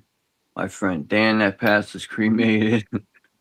My roommate was cremated. Like, yo, I don't know if I want to be burned in no dang fire. Again, it's your body, not you. But again, sweet. I love the machine. Look at that. It's a big Tonko toy. That do we need to flatten the data center? Probably not, Chuck. They're probably the ones that helped dug the foundation for the data center. Again, Chuck, look at this bad boy. We're just in an age right now that we can utilize this technology. It's going to come at a cost, Chuck. No different, all the other different ages. And unfortunately, humans are still thinking that everything surrounds them. No, it's bigger than just the human race. Now, if it was so important for the human race, and the question is, regardless if there's other entities misleading you or not, then why do you keep killing each other? Why do you spend all that kind of resources on military stuff? Why do you rape each other? That's what I'm asking. Yeah. Or why do you go to other people's grocery stores that you don't even know who's the one that's growing all that food? See, humans become destroy all those parts of the earth and then start farming when we had free abundance everywhere, free food and all that. See, this is why they give you distraction, because dare not take accountability. You would eventually get pissed at yourself. You would do something about it. But when it comes to the data center, the elites are doing this. Most people, that's yesterday's news. They're going to do fuck all about it. And even if they do something, what are they going to do? Do a protest, get some registration, get a bunch of cops to monitor them? That's fuck all. Mm-hmm. It's when a person starts those are old school tactics. We need better tactics. But again, give us a story. Let's bitch and complain about Donald Trump. No, that's wasted energy. Unless he's living in my community and he's doing something that's harming the majority of us, he's insignificant. But of course, they feed that to the masses and they take it without even a worm on the hook. And they go on and on about it. And then when they're bored with that, let's give you Epstein. Let's circle around. Let's give them data center. If not that, let's circle around. We'll make it about the G8. These are stories. And none of those stories truly serve most people online, unless they're getting paid to be a troll or an agent. And even that, I'd be questioning. I said, okay, so how much did you hold out to sell out your own race? Huh. You know, it'd be different, Chuck, if we were talking about, okay, for it. how much resources, even though we can look at all these things, how much resource goes towards airplanes, you know, those fighter jets, those tanks, those submarines. But yet people think for some reason you're going to have silence unless you understand what peace. Peace is silent. A bullet in the back of the head will give you the same result. Thing is, why don't you have that death before you die? That death is a transformation. But again, I'm talking to the few here, which is fine. The masses, they don't want to hear this. Everything else, they spend an enormous amount of energy marketing to shit that eventually they'll cave in. It's not because they really want those things. Most people gotta don't. go to work. You don't want to hear it. They got to go to work. Well, again, to be of service to humanity is one thing, but to go to work just to supplement your necessities, I'm questioning. I said, then why don't you grow your own food and raise your own animals? I can say that about myself. I'm my own hypocrite, but I like my comforts. I'm honest about it. The ones that bitch and complain, I said, you're not being honest. What do you mean? Then why are you still living in civilization then? But what they expect, Chuck, is for the government that live in civilization to change it for them. I said, no, if you don't like it, change the channel, leave. And for most people, they won't. I see that in religion. You know, they got it waiting on a savior in religion. Then when you go to politics, it's the same tactics. Now they're waiting on a political savior, a religious savior. Mm-hmm. Well, the thing with religious people, they at least have something to fall back on. They convert themselves from one to another. I'm going to no longer be religious, but I'll follow state or I'll follow science. So you went from one dogma to another dogma. What an accomplishment. That means fuck all. It's when you decide to listen, I've done my investigation on religion. I will no longer allow myself to fully engage in being fucking converted. So I'm not going to chase science, let alone state. But how many people will quickly go from, I don't believe in heaven and hell, but I believe in being a liberal or a conservative, or I believe in being an American or Chinese, or Asian or something like that. So we went from one conversion to another. And then people desperately want to cult up with each other. Well, Dom, we're going to join the Flat Earth Society. Tell me when you're done. Why? Because chasing the globe, society is no different. You know? But then people turn around and say, well, Dom, there's 100,000 people that follow the Flat Earth. I'm like, there's millions and billions that follow religion. So you really haven't accomplished fuck all. Unless it's about making a buck. And once a person's honest and say, Dom, I'm here just to make a buck. I said, now you understand the elites. You understand government. You know, Chuck, these people that work for government, they're not getting paid nothing. They get paid a shitload of money and they're settling for their comforts. And I'm literally using the word they're settling, whether they're aware of it or not. If people have a choice of being poor or rich, even though they're screwing the system, you know what most people will take. Those comforts are going to come to an end, though. Maybe, but to who? Most of us were already living in poverty, Chuck. Are we? Well, based on your standard. Material-wise, but happiness comes from within, not from objects. So is sadness. I've learned that. Yeah, so is sadness. Yeah. So is despair. Everything comes from within. It's just outside triggers that within. Now, if anybody thinks, well, Dom, I'm going to be happy all the time, I'm saying, okay, go get your crack cocaine, go underneath the bridge, tell me when you're done. Pass that shit over here, G. You know, even my laughing eventually is going to stop for a moment anyway, because my gut starts getting hurt after a while when I laugh too hard. Oh, boy, there. My bad. I didn't see you back there, boy. Not Boyd. What's up, Chuck? Not much. Yeah. Look at this picture, Dom. Hold on. Where did it go? What happened over here? Is that the one they put many different fruits are growing from it? Oh, man. What's going on? Hold on.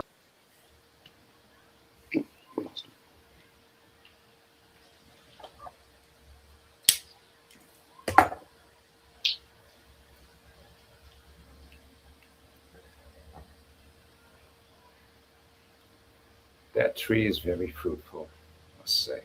Live stream is thing freezes on me. This right here. They made these copper towers This is amazing stuff right here. I don't know if those are like symbols at the top, but I would like to know what's growing on these vines. It looks like watermelon. But anyway, this is amazing stuff. Um, yeah, this natural fruit is everywhere. Look at, I don't know if these are apples or oranges, but abundance of stuff everywhere. They were like, we got to get rid of all this stuff. Man, no wonder the indigenous people hate. I get it. They hate Whitey. Yeah, not just a specific. The British were everywhere. I didn't know the British were in fucking Australia too, conquering over there. Then they were in the U.S. South They Africa. probably were in Germany. They're everywhere. The redcoat. India. Probably there too. You know that story, right? And then they came to the Middle East. You heard him, boy, when he talked about the forest in Germany, the abundance of the forest in Germany that was there before they cut that down too. I can't believe I never knew Australia had so much trees like that. I didn't know those pictures I was showing was Australia. That's wild.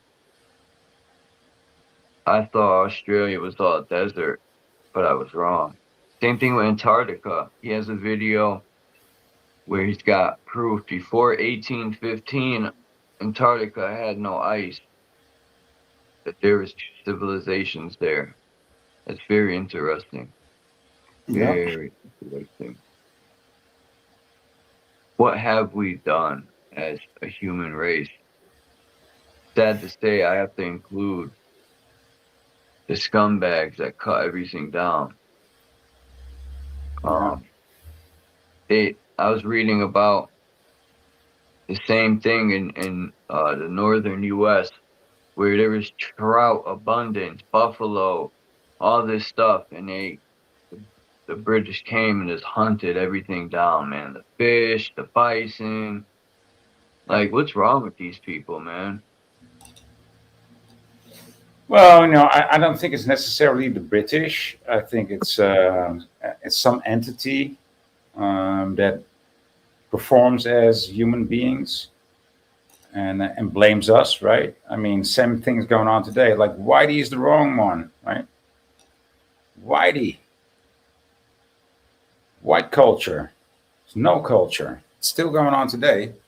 So I think these entities dress up, right? They dress up as human beings or as the white race even. Whitey! Yeah, and then who's blamed for everything that's gone wrong in this world today? Whitey, European culture. That's the worst thing around. To be honest, I've seen all sorts of racism. And growing up, yeah, I just don't like talking about it, but yeah, I've they say white people don't go through racism.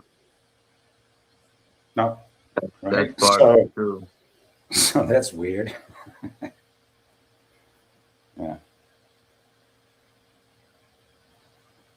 So if white people are such racists and we destroyed all of the world, why is it that everybody comes to us and we allow them in? Like, how does that work? It doesn't even make sense. So there's another entity performing as human beings, and they're not. There's trash in all so-called races. And, it just so happens that, yeah, I don't know, man, how they got these people to cut all them trees down. That's crazy. All them huge trees. gone. Yeah, I mean, it says so in the Bible that when God needed to destroy the giants, he had some angels cut down the big trees. Otherwise, the giants would climb into heaven to escape the flood. Oh yeah, the big trees that were here. Yeah. Yeah. Those bad boys went above the clouds like the mountains. I think Yeah. some of these mountains are leftover tree stumps. So these trees probably went up in the, I don't know. Yeah, they had their own climate, man. These trees created their own climate. I think this place, and I think in order to flood it, they had to create a firmament. And these trees are also cut down so they could cap. Someone brought that up, and I thought it was a pretty interesting theory that Yeah. they cut down the big trees to put the firmament. They had to cut them down. That's an interesting theory. I don't know how true it is, Yeah. but it sounds pretty cool. Yeah. But I've also climbed mountains or went up to, how do you say this? Walked up the river, and then I saw where the river, the origin of the river was on top of a mountain. And like, but how does that even work? There's no water collection on top of this tiny little mountain. I think it comes from underneath. There's like springs, and then it goes to, somehow it makes it to the top of the mountain, and then it comes down the mountain, or the snow does it too. That's how we get floods here. No, but I'm not even talking about a real high mountain, right? I'm just talking about the lower Alps. And so some people come up with this theory that the roots of the chopped down tree still works because the top of that mountain is just flat, right? There's no snow on it, nothing. There's just a stream of water. You live in the Netherlands? No. There's no mountains here, man. It's flat. This is flat. This is like wow. Yeah. No, but the lower Alps in Slovenia, Italy. I'm gonna start going to like Rattlesnake Mountain to show you guys, and then I'm gonna get up to the reservoir. I'm gonna get an electric bike. That would be dope. I can't afford one, but I walked up this river with a couple of friends, and we came to the source of the river, and it was like the top of a mountain, or it was, let's say, maybe 50 meters above, and it just it was not even a waterfall, but some water came down, and we were just like, how does the water come down from there, right? I think they just got a hose connected there, right? And they just make the water fall down. And that's what it looked like. But if it's a cut down tree, the whole root system might still work. And it just produces water from beneath the earth, like roots do, like roots transfer the water to the tree. And so, yeah. In South America, there's, they're called plateaus.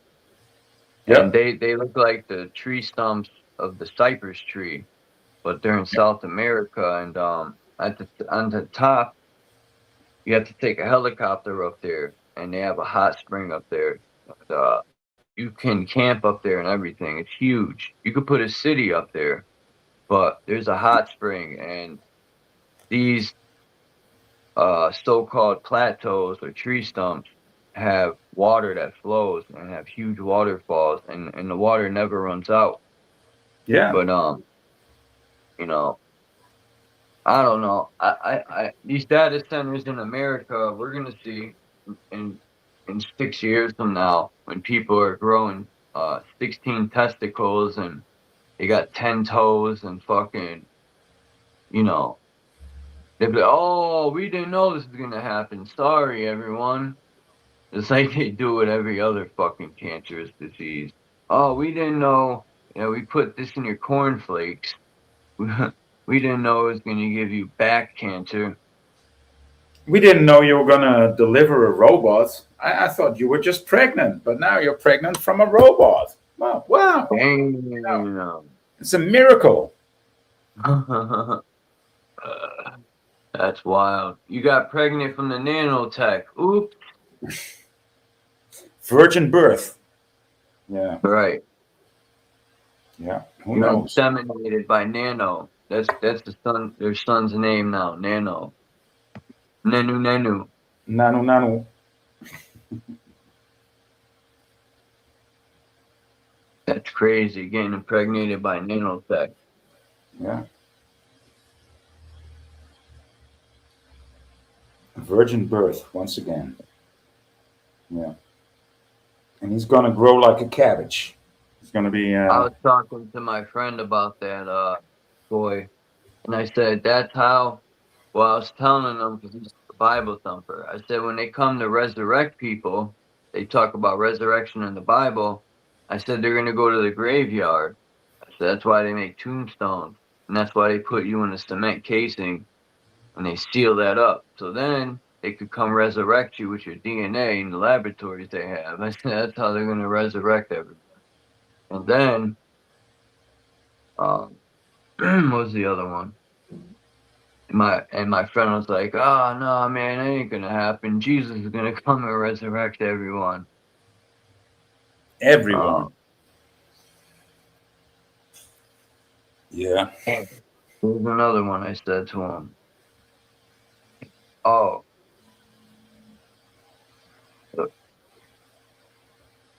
Fuck. I forgot.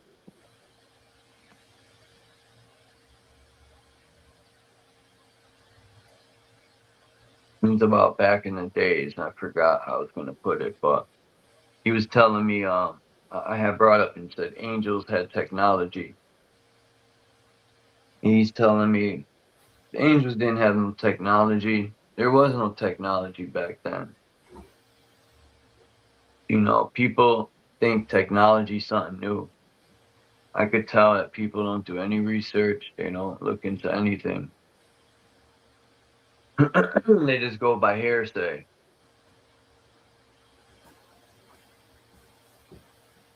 Well, it's more likely that, maybe not angels, but because angels are up there, and so the only angels that were on Earth were the fallen angels.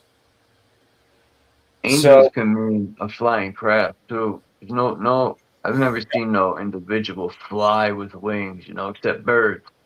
But yeah, it could be some sort of flying craft too. Anyway, go ahead, my bad. Yeah, so I think all these structures that people can't explain and that you're showing now in the background, they might have been built by saints, right? The saints that we still revere.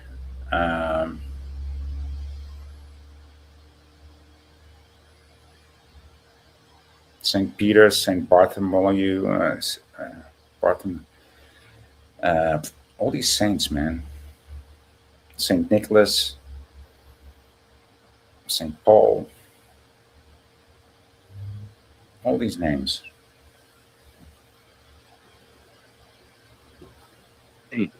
Saint Charles.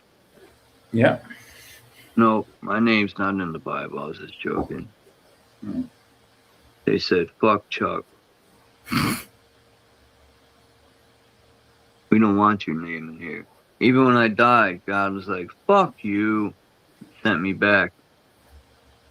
I used to tell my friends that when I died, God told me specifically, straight up, and said, "I don't want you. I don't know you." Threw me back to earth. I swear, that's what the voice said. Maybe you'll do better this time, huh? Who knows? The voice is like, "I don't know you," and I'm like, "Who the fuck are you?" It was some guy in the clouds. Well, that must be. He was cloud surfing. No, I'm joking.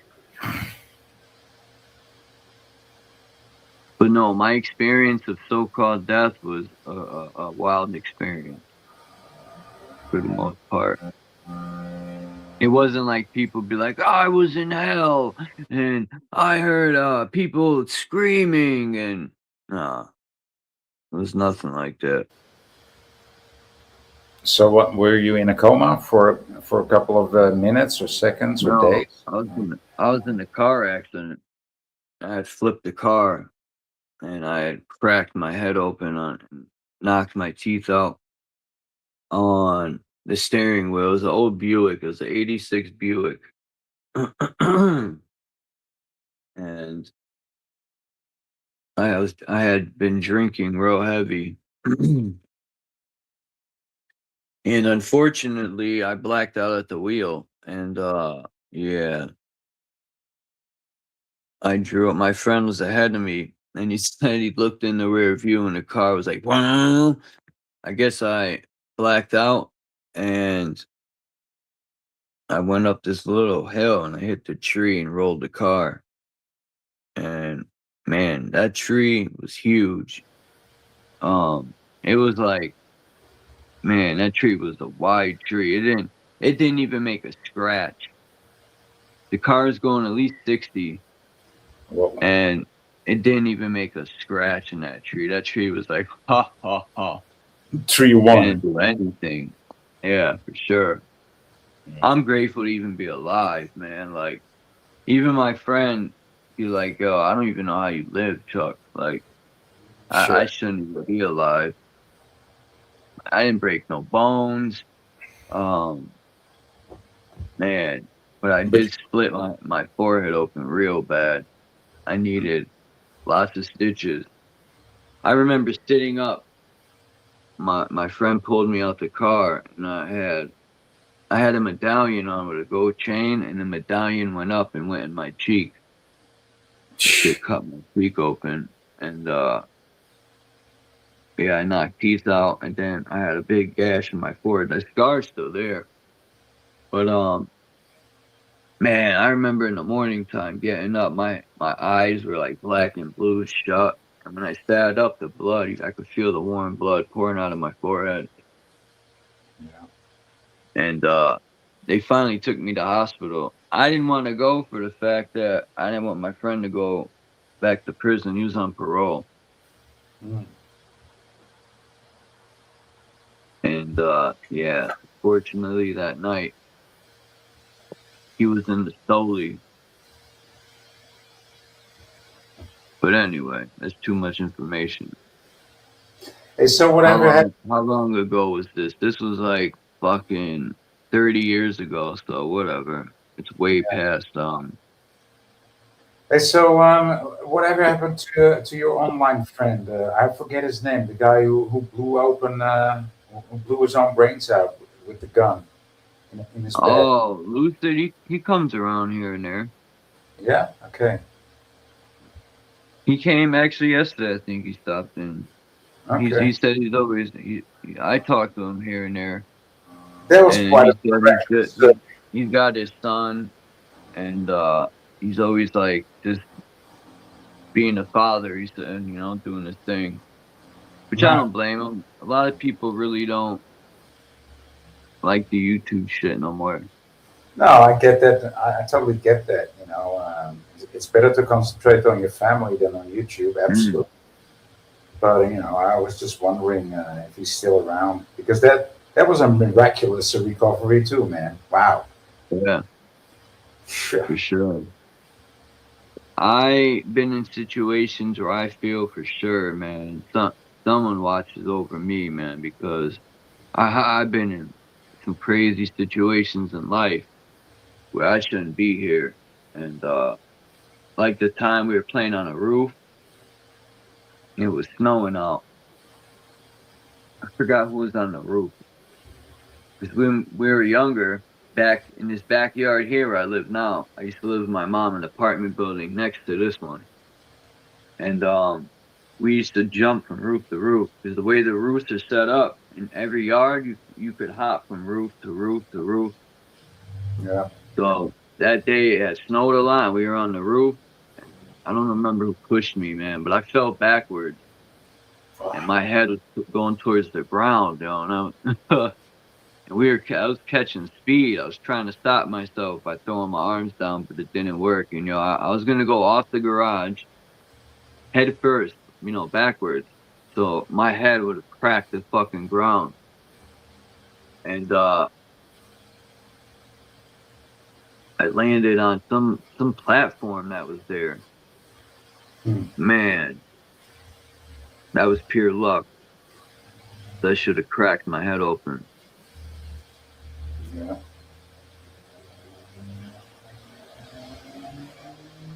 Everything went so fast, man. It happened so quick, but yet it felt like time slowed down too at the same time. Yeah.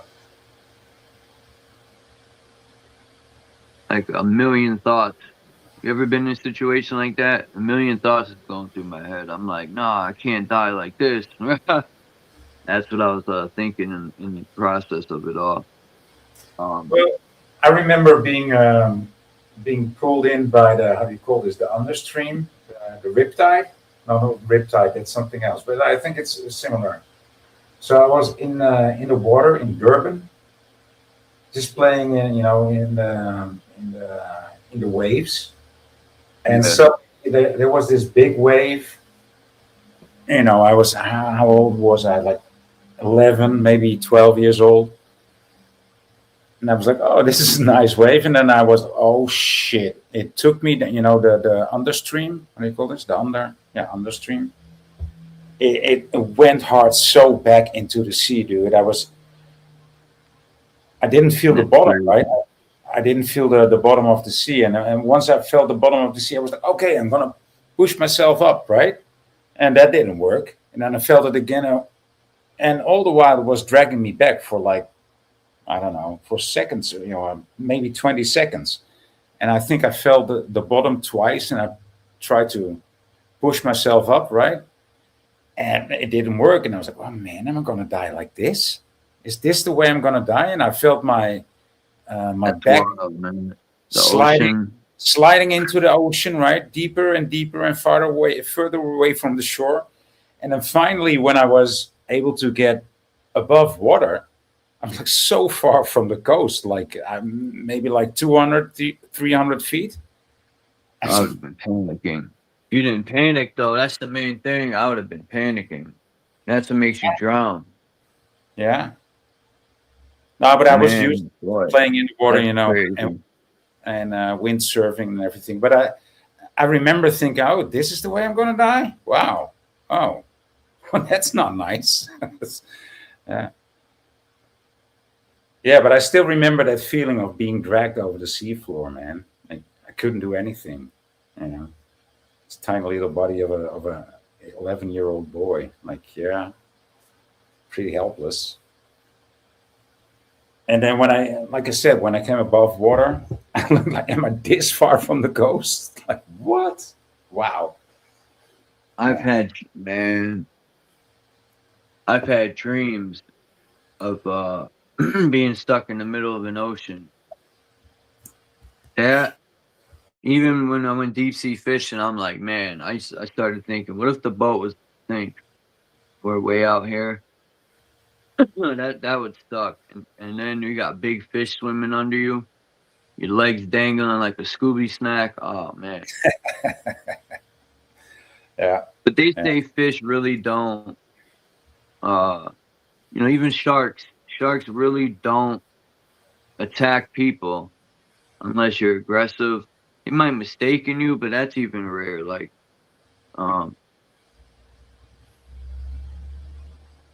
I've seen some wild fish in the ocean, man, that when you watch these deep sea fishing videos, they catch some wild stuff, especially those big ships that throw nets.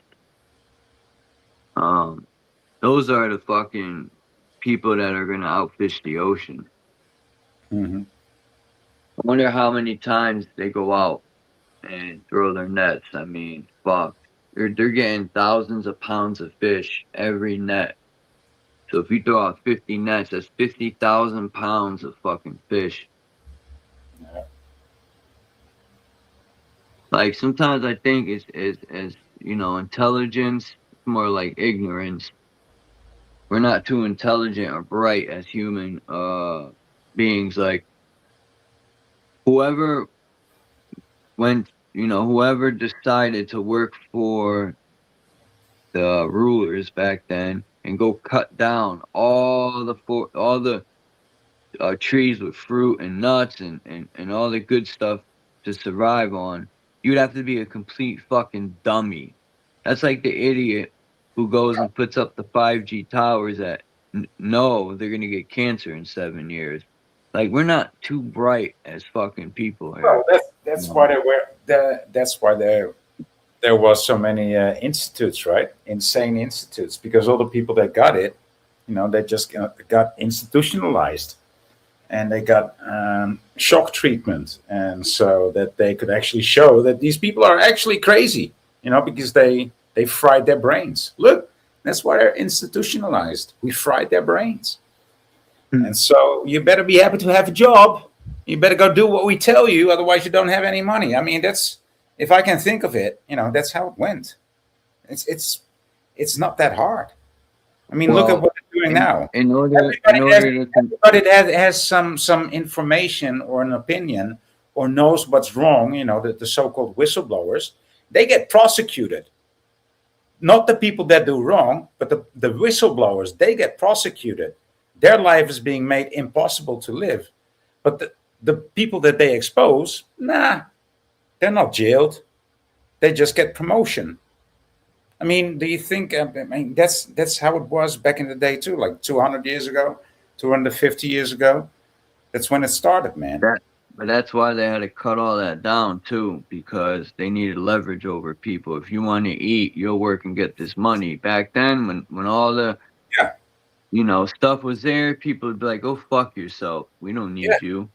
Yeah. So I'll just grab some apples from a tree, and I got my tinder stick to keep me warm. I'll cut down a tree if I need to, or just collect some kindle, and I'll keep myself warm through winter, and just fuck off. Yeah.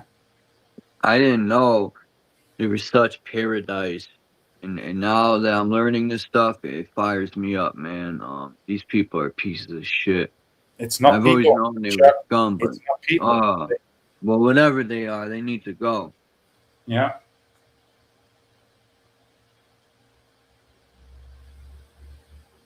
Totally agree. And it's not, it's everywhere, man. It's everywhere. And some of them are people, though. I'll be right back. I got to use the bathroom. Give me 1 second. Some of these entities that I speak of are actually human, but they perform the same behavior. And it's what they do, man.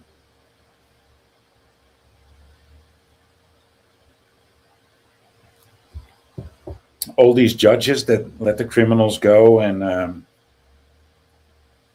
jail people for words or for exposing lies. Not jealous of their future, man.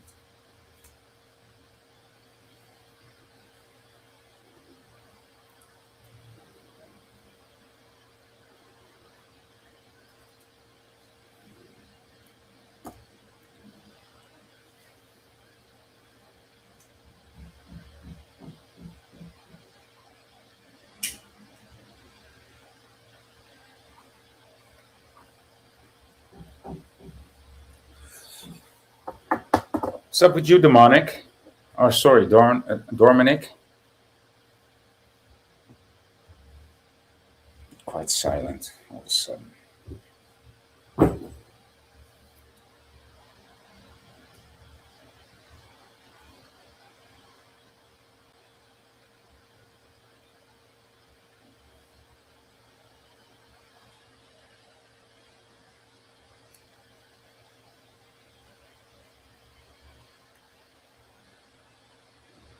Yeah, talk about organic.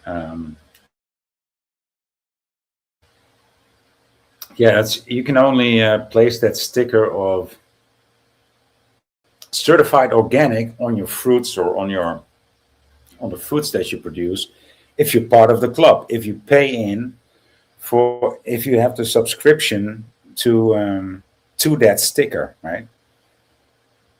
That's how that works. You can't just call it organic. You can only call it organic and get that certificational sticker on your fruits if you're part of the club and you have to pay to get into club or to get a license from that company. And that company is just a private company.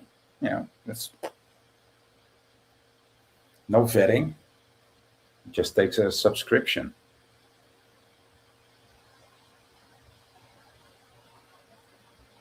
Yeah, I found that out long ago. Long time ago.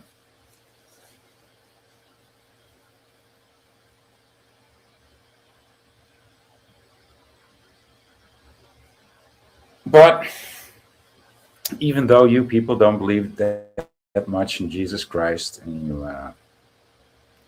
you think it's all fake, I can get there, but I know it's real.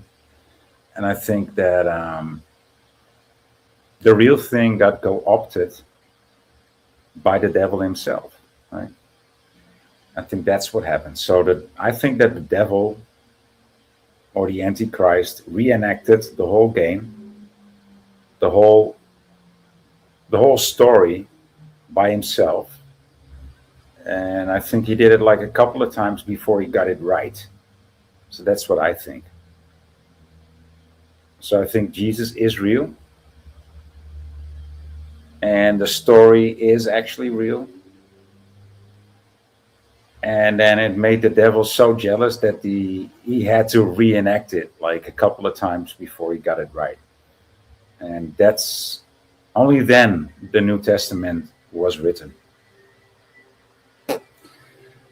So that's my opinion about it.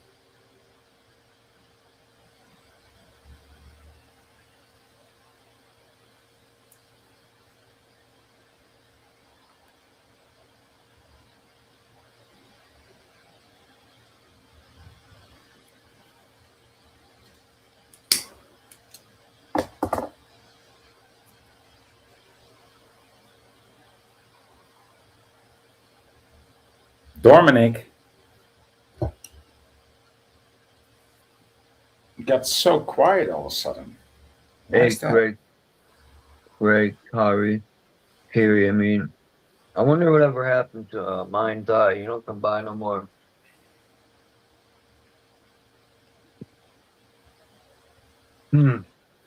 I bought this bottle of spring water. It cost me $4, but it's a big bottle. Man, it actually tastes good instead of the fucking faucet water. I ain't drinking that shit no more. That shit probably got so many heavy metals in it. It can shut my kidneys down.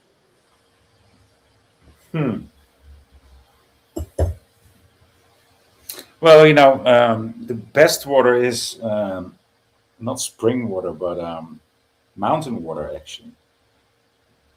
Or from a mountain spring. I know, Puma. I'm going right now. I gotta go get cat food. She acts like she's never eaten. She gets so dramatic. She's so dramatic. Typical female. Typical female. She eats better than I do. What do you usually eat, Chuck? Garbage. For real. From the can? I drink like lemon water with some ginger in it. Sometimes I eat pizza. I need to eat more healthy, like get more. I was gonna say get more nuts in my diet, but that sounds wild. But I need to eat more vegetables. Or just more meat, just good meat. I mean, I wish there was like a local farm around here, but not that I know of. No, it sucks. Some people have that privilege. I don't even know of any local farms. You know, I'm pretty sure there's got to be something, but not nowhere near here.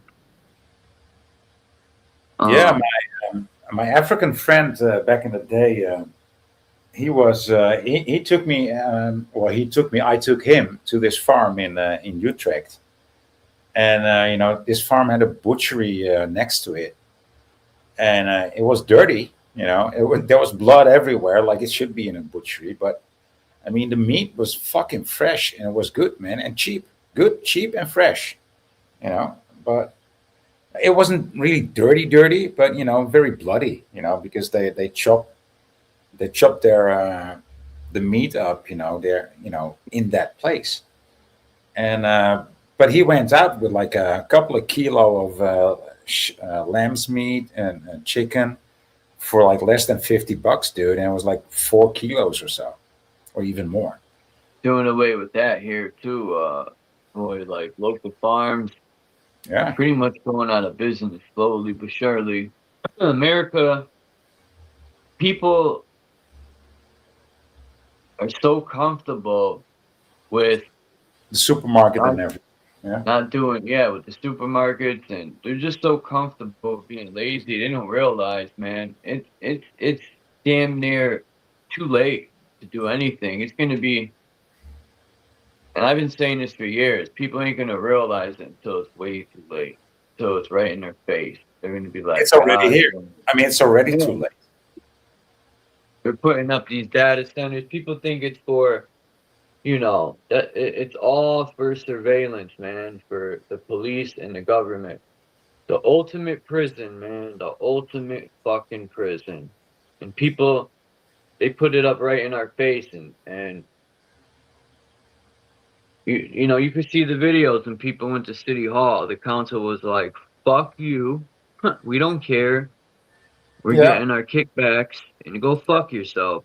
We don't care if you lose your land. We don't care if your water's poisoned. We don't care if your bills go up. Fuck off, peasants. And I'm getting like $1 million cutbacks. Yeah. And at that point, somebody should have stood up and punched one of them in their fucking face.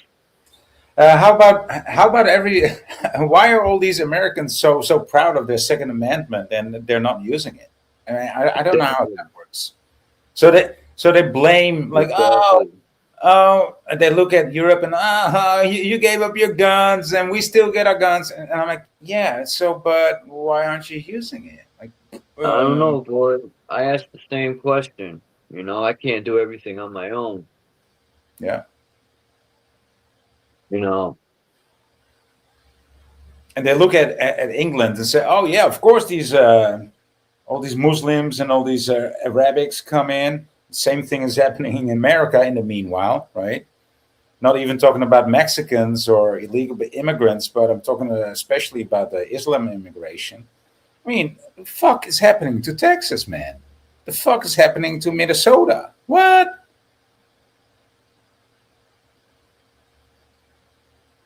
I watched some video, but I don't know how true it is. The guy was saying, when you buy fruit and vegetables, look at the numbers. And he said, if it's 9, it's better to buy it, right? He was saying they don't use pesticides or something to that extent. Yeah, so and if it's a 4, throw it out the door. Well, I hate to say, but the supermarket I go to, the only thing that has a 9 is the bananas. Everything else has a 4 or a 3. Yeah, everything. Yeah, the pears, the peaches, everything has a 4. I'm like, you got to be kidding me. Yeah. The lemons, I think, are a 9 too. They have seeds in them, and they're good. I buy those. But the limes have a 4. And I bought a couple limes. When I opened them up, I squeezed it. No juice came out of the fucking lime. Weird. Wow. Yeah, I have one in the fridge. I just got some plums. I just got some plums from my mom's neighbor. She got this plum tree in the back of the garden, Oh, man. And they're very fruitful. And, dude, they are fucking lovely. They just fall off the kern, right? Just fall off the pit. And how do you call this? The seed. It's just, oh, man, they're just lovely. To replant them. You should use the seeds and, I should replant them. Yeah. Then you could have a couple more It probably takes like 5 years, but Yeah, it's worth it's it. going to take some years, right, before it will give some fruit. But I know where that plum comes from, right, and it's delicious, man. Yeah, I don't have to check for any numbers. But I mean, usually I buy it from the supermarket too, right? My meat, not so much. I'd like to buy it from the butcher. It's like 2 or 3 times the price, right? But it's worth it, man. It's you can't compare it to supermarket meat anymore. When I buy a burger, it's Wagyu, and I buy it at this in this restaurant. It might cost me like $20. I get some fries with it and a burger. It's $20 or 21 now, I guess. And The food's but different in your country. It isn't poisoned like ours. right, yeah, it's different. Yeah, it's a whole different ball game. But that's some good meat, man. Ah, that's some good meat. And it's not like, and another thing, you gotta, if I want to travel, I gotta get a visa. And if I wanted to move out of the US, you gotta ask for permission. You can't even move around as you please. People be like, we ain't slaves. No, we're not. We could do whatever we want. Yeah. Have you heard about this exit fine? That I mean, there's already such a thing in my country. Like if you want to take your business elsewhere, you have to pay like 49% tax. So if I have my business in the Netherlands and I want to take it to Germany, or no, maybe not in the EU, but if I want to take it out of the EU, I got to pay 49% tax of my company value. You want to know something that's crazy? I watched this video yesterday of new laws. This guy got hit with a fine. He went to a car show, and because he videotaped the car peeling out, I shit you not, he got a $400 fine for recording the car peeling out. There's some new law where you're not allowed to record cars peeling out or some shit. Like only in America, man. They come up with these bullshit fucking laws, and I gotta get one of them t-shirts. Home of the land of the slaves, home of the fees. Cause Yeah. I mean, you gotta ask government daddy. You gotta get a license to fish, a license to drive, a license to hunt, a license to shit, a license to get a gun, a license to operate a boat, a license to fly a drone, like it's on and on. Yeah. Yeah, it's crazy, and I know it's all for your safety, right? But in the end, it's I'm not. not getting none of them licenses. No. If I get a drone, I'm flying it. Ain't got a problem with it. Come do something about it. There's this guy he's on YouTube quite often because he's such a specialist. He's an intelligence officer from Switzerland, right? And he wrote this book, Peace for Ukraine, right? Peace in Ukraine. Yeah. There'll Originally, be peace when they get rid of Zelensky. and this was considered Russian propaganda, and so he doesn't have a bank account anymore. He cannot travel. Wow. His homeland used to be Switzerland, but he escaped to Brussels because they don't have how do you call this? Extradition. Yeah, thank you. They don't have an extradition contract with Switzerland, and so but if he leaves the country, he's a criminal, right? He's already he's not really a criminal because there was no court case, there was no hearing, nothing, and there was no judge. It's just a political decision. Like, okay, this guy's just gonna lose everything.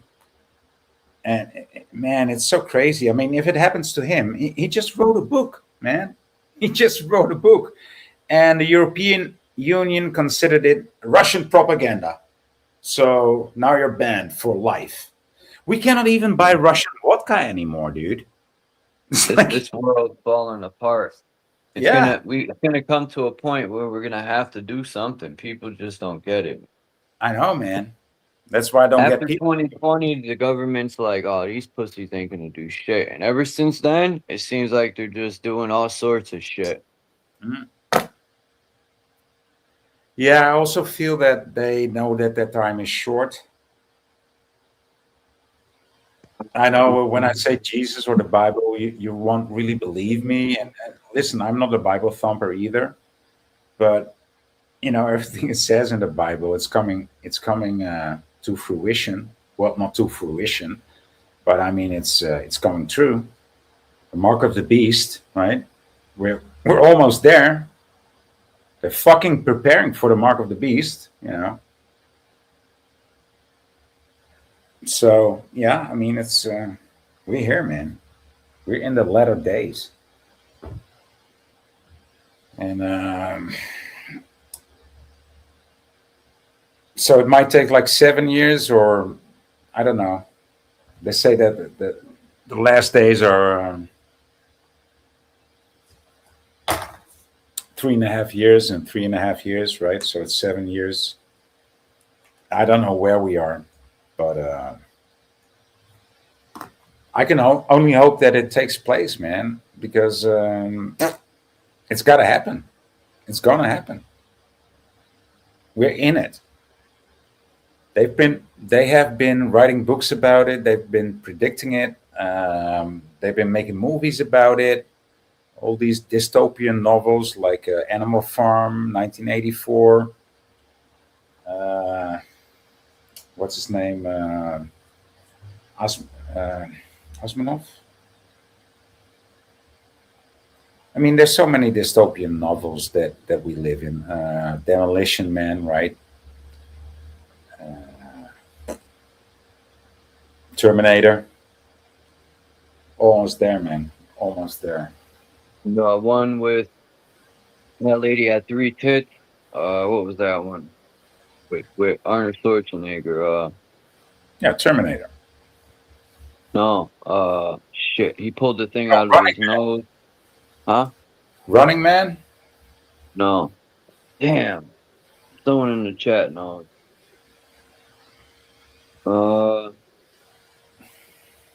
I have to Google it.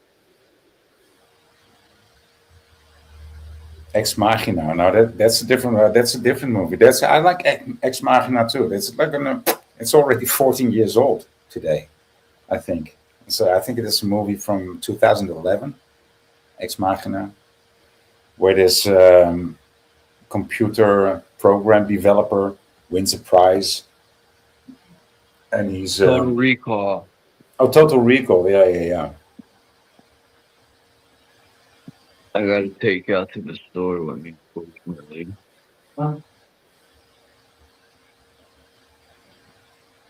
It's 2014.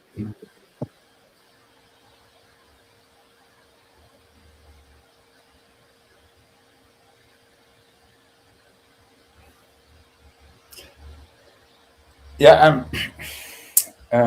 what's related to Ex Machina is devs, right? It's a movie about developers, right? Devs, and one of these developers loses his wife, and he recreates his wife in an alternate universe, right? In a digital universe, and then takes a while for him to. He steps into that universe, to be with his wife. It's pretty poignant too. And also, like, what's it called? The Lawnmower Man. I mean, that movie is like 35, 34 years old. He was talking about it back then, man. That was like late 80s, early 90s. Yeah.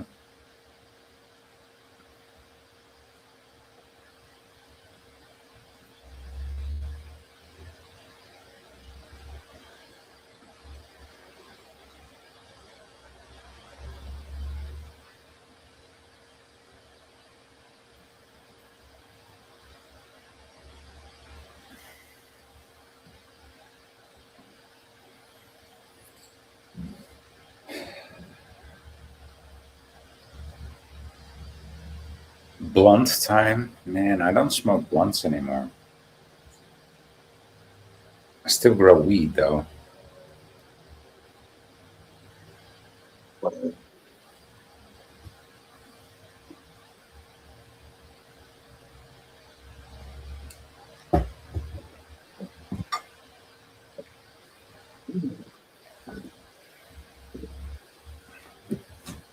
Before we know it, all the railroad tracks will be gone. That industrial revolution is gone.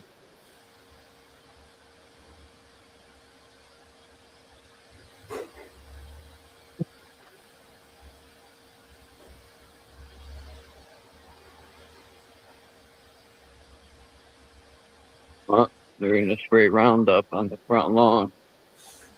They must like cancer. This guy's got a bottle of Roundup.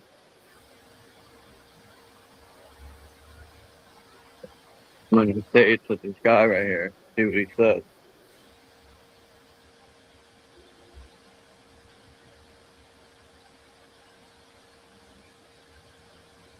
I ain't gonna say none. Let him spray it. Let him inhale it. I could see that these people don't give a fuck. They'll spray it anyway. They'll probably drink it.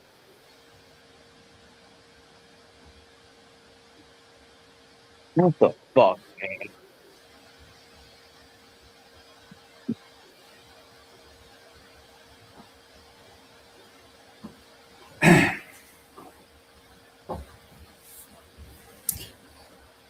Yeah. Yep.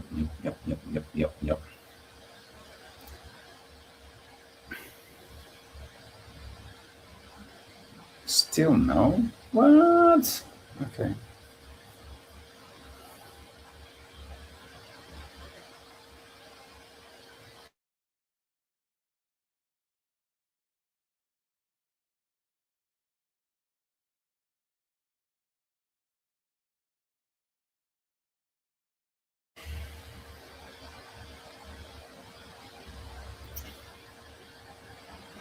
Yeah, I think I'm gonna go live later on, but because my StreamYard will reset today.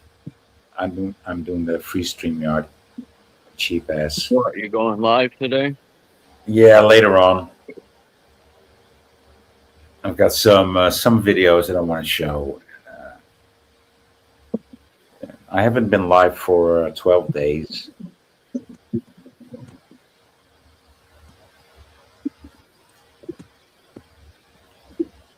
It's about to rain. What's that? We're about to get thunderstorms. Oh, really? Yep. It's rolling in right now.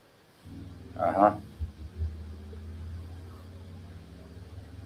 Do you need the rain or no? You said that you've been having enough rain, right? Almost flooding lately.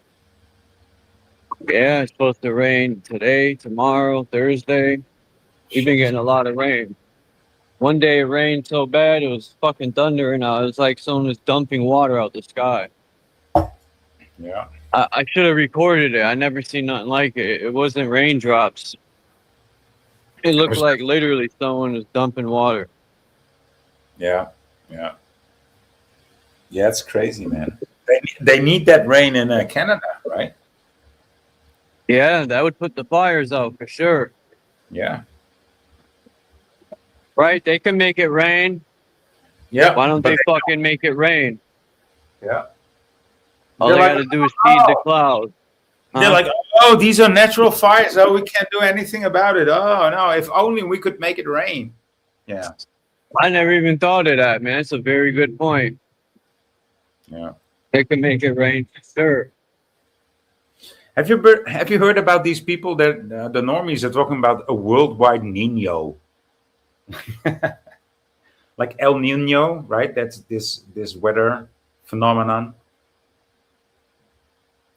And they're saying it's worldwide El Nino now. Like, that doesn't even make sense. It doesn't even make sense, but Yeah, the normies are talking about El Nino worldwide. Okay, okay. Uh,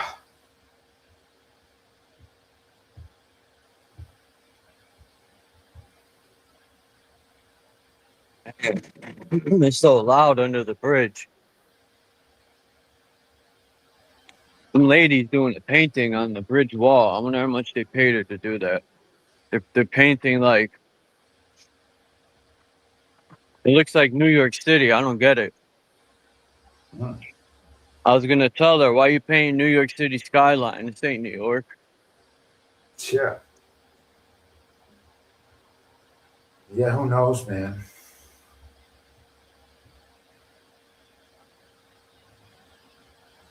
Yeah, somebody pointed it out the other day. I was talking to a guy. He goes, "Look, they're painting some skyline," and I look, and it looks like One World Trade. And I'm thinking, out of all they could put a mural of, they're gonna put New York Yeah. and Connecticut. What the fuck, man? It doesn't even make sense. Oh, you should see all the money they're spending on Yeah. the street there. They're spending money to put new curbs in. That's it, just curbs. Huh. I wonder how much they spent on these curbs. Millions, probably. Yeah. They're putting in new lamp, new light. I mean, New, don't get me started about the city council and what they should do and what they do wrong, dude. I think I've told you, right? I've been busy with this pond. That's this leak pond. I should start going. You know, I'm a New Britain resident. I pay my taxes Yeah. so they could drop bombs on other people. Yeah. Like, I think a lot of this shit is a waste of our tax money, number one. That stupid beehive trail they made, I have not seen one person walk that dumbass trail. Because I'm going to walk down it this weekend. Because I'm curious to see where this fucking thing goes. Yeah. Because they knocked down an entire street of homes right off of Black Rock Avenue, across the street from where I live. It's called Black Rock Ave. If you go down Black Rock Ave, there used to be the side street, and it had about 8 homes, nice houses too. And one day I was driving by there, and the whole street's gone. Yeah. All the houses are gone. I think somebody bought it out. I think it was the old folks home bought it and knocked it all down. And now they got some stupid fucking trail on the side of the highway. Who puts a exercise trail on the side of a highway? It doesn't make any sense, does it? It's like they're doing anything to make money. Yeah, I mean, but under the guise of saving nature and the green agenda, right? That's what it. I mean, but they cut down so many trees to put that damn trail. They're chopping down forests here too, and they call it, this is the green policy. And the companies, performing the work, they're making money on both sides. They're getting paid and they sell the wood. It's like so fucking crazy, dude. Yeah, it's like that's why I did the video today. Yeah. To show all the forests that were cut down with natural fruit. Because I used to wonder what happened to all the, because when I was growing up, we used to pick wild blackberries and raspberries up at the reservoir. There's tons of wild birch beer. The same tree that they make birch beer with. Well, I don't know about anymore. They probably use artificial flavoring now, but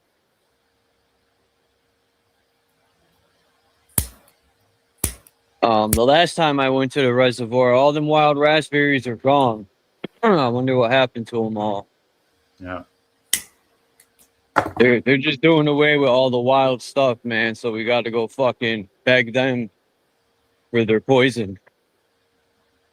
Yeah, well, a couple of years ago, I started, this garden, well, not a garden, but it's just some plant boxes in front of the entry. And some people in my neighborhood also started, planting, how do you call this in English? Raspberries. Raspberries, in these spots where raspberries really grow very well. And so, every now and then it's on my way to the supermarket. I can just, grab myself some raspberries, a handful, and eat them, and they're really good.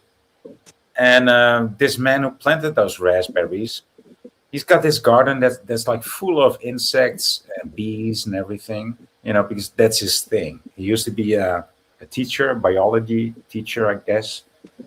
And so, yeah, there's these little projects that do make a difference, right? But it's just tiny steps. I mean, if every, or well, maybe only like 20% of people took these small steps, these tiny little differences in the world, right? I planted a walnut tree next to the pond, and that's going to produce walnuts in a couple of years.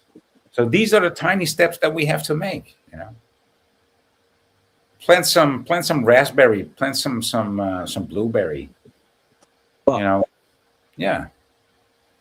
It's about to start raining now. Are you fucking kidding me? Oh boy. You're out there in the open. Yep. No shelter.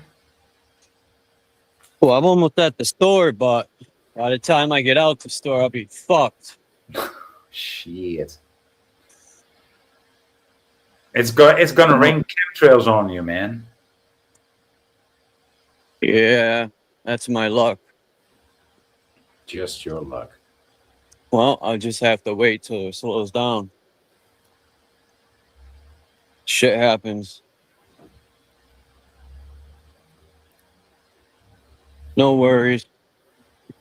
You'll survive another day. Yeah.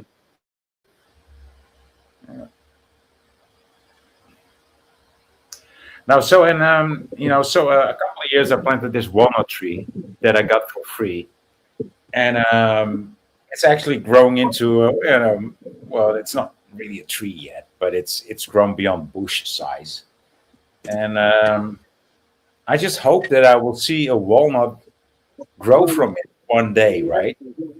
But last year the city council came and they took down a lot of the bushes and scrubs, and this expert let that tree stand, right? And I was like, wow, thank you, man, thank you. If they would have chopped down that tree, I would have been so sad. Oh man, but no, it's still standing. So yeah.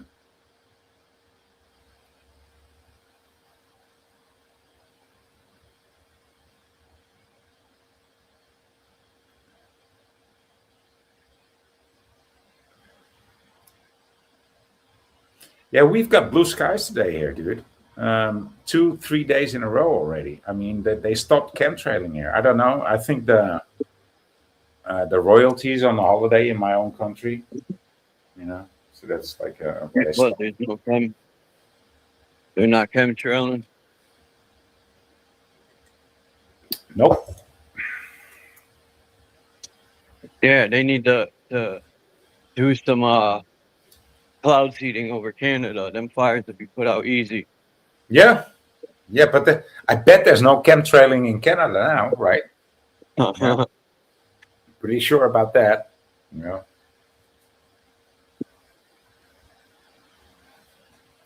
That's crazy.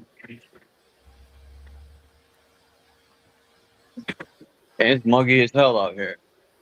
Yeah. Hey Chuck, thanks for hanging out, man, and thanks for having me. Yeah, I'm gonna jump off too. I was waiting. Whenever you said you were out, I was like, I'm gonna jump off too. Okay. So yeah, thanks for having me, and hope to see you on the next one, man. All right, boy. Have a good evening, man. Be blessed. See ya. You too. Peace. Let's see who's in the chat. Peace to everyone in the chat. If people, people should check that guy's channel out. I forgot the name of it. Hold on. Doo-doo-doo.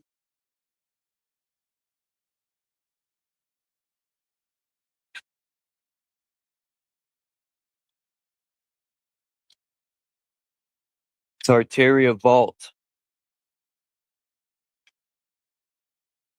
Let me drop the link again. Damn, my mouth's dry as ever.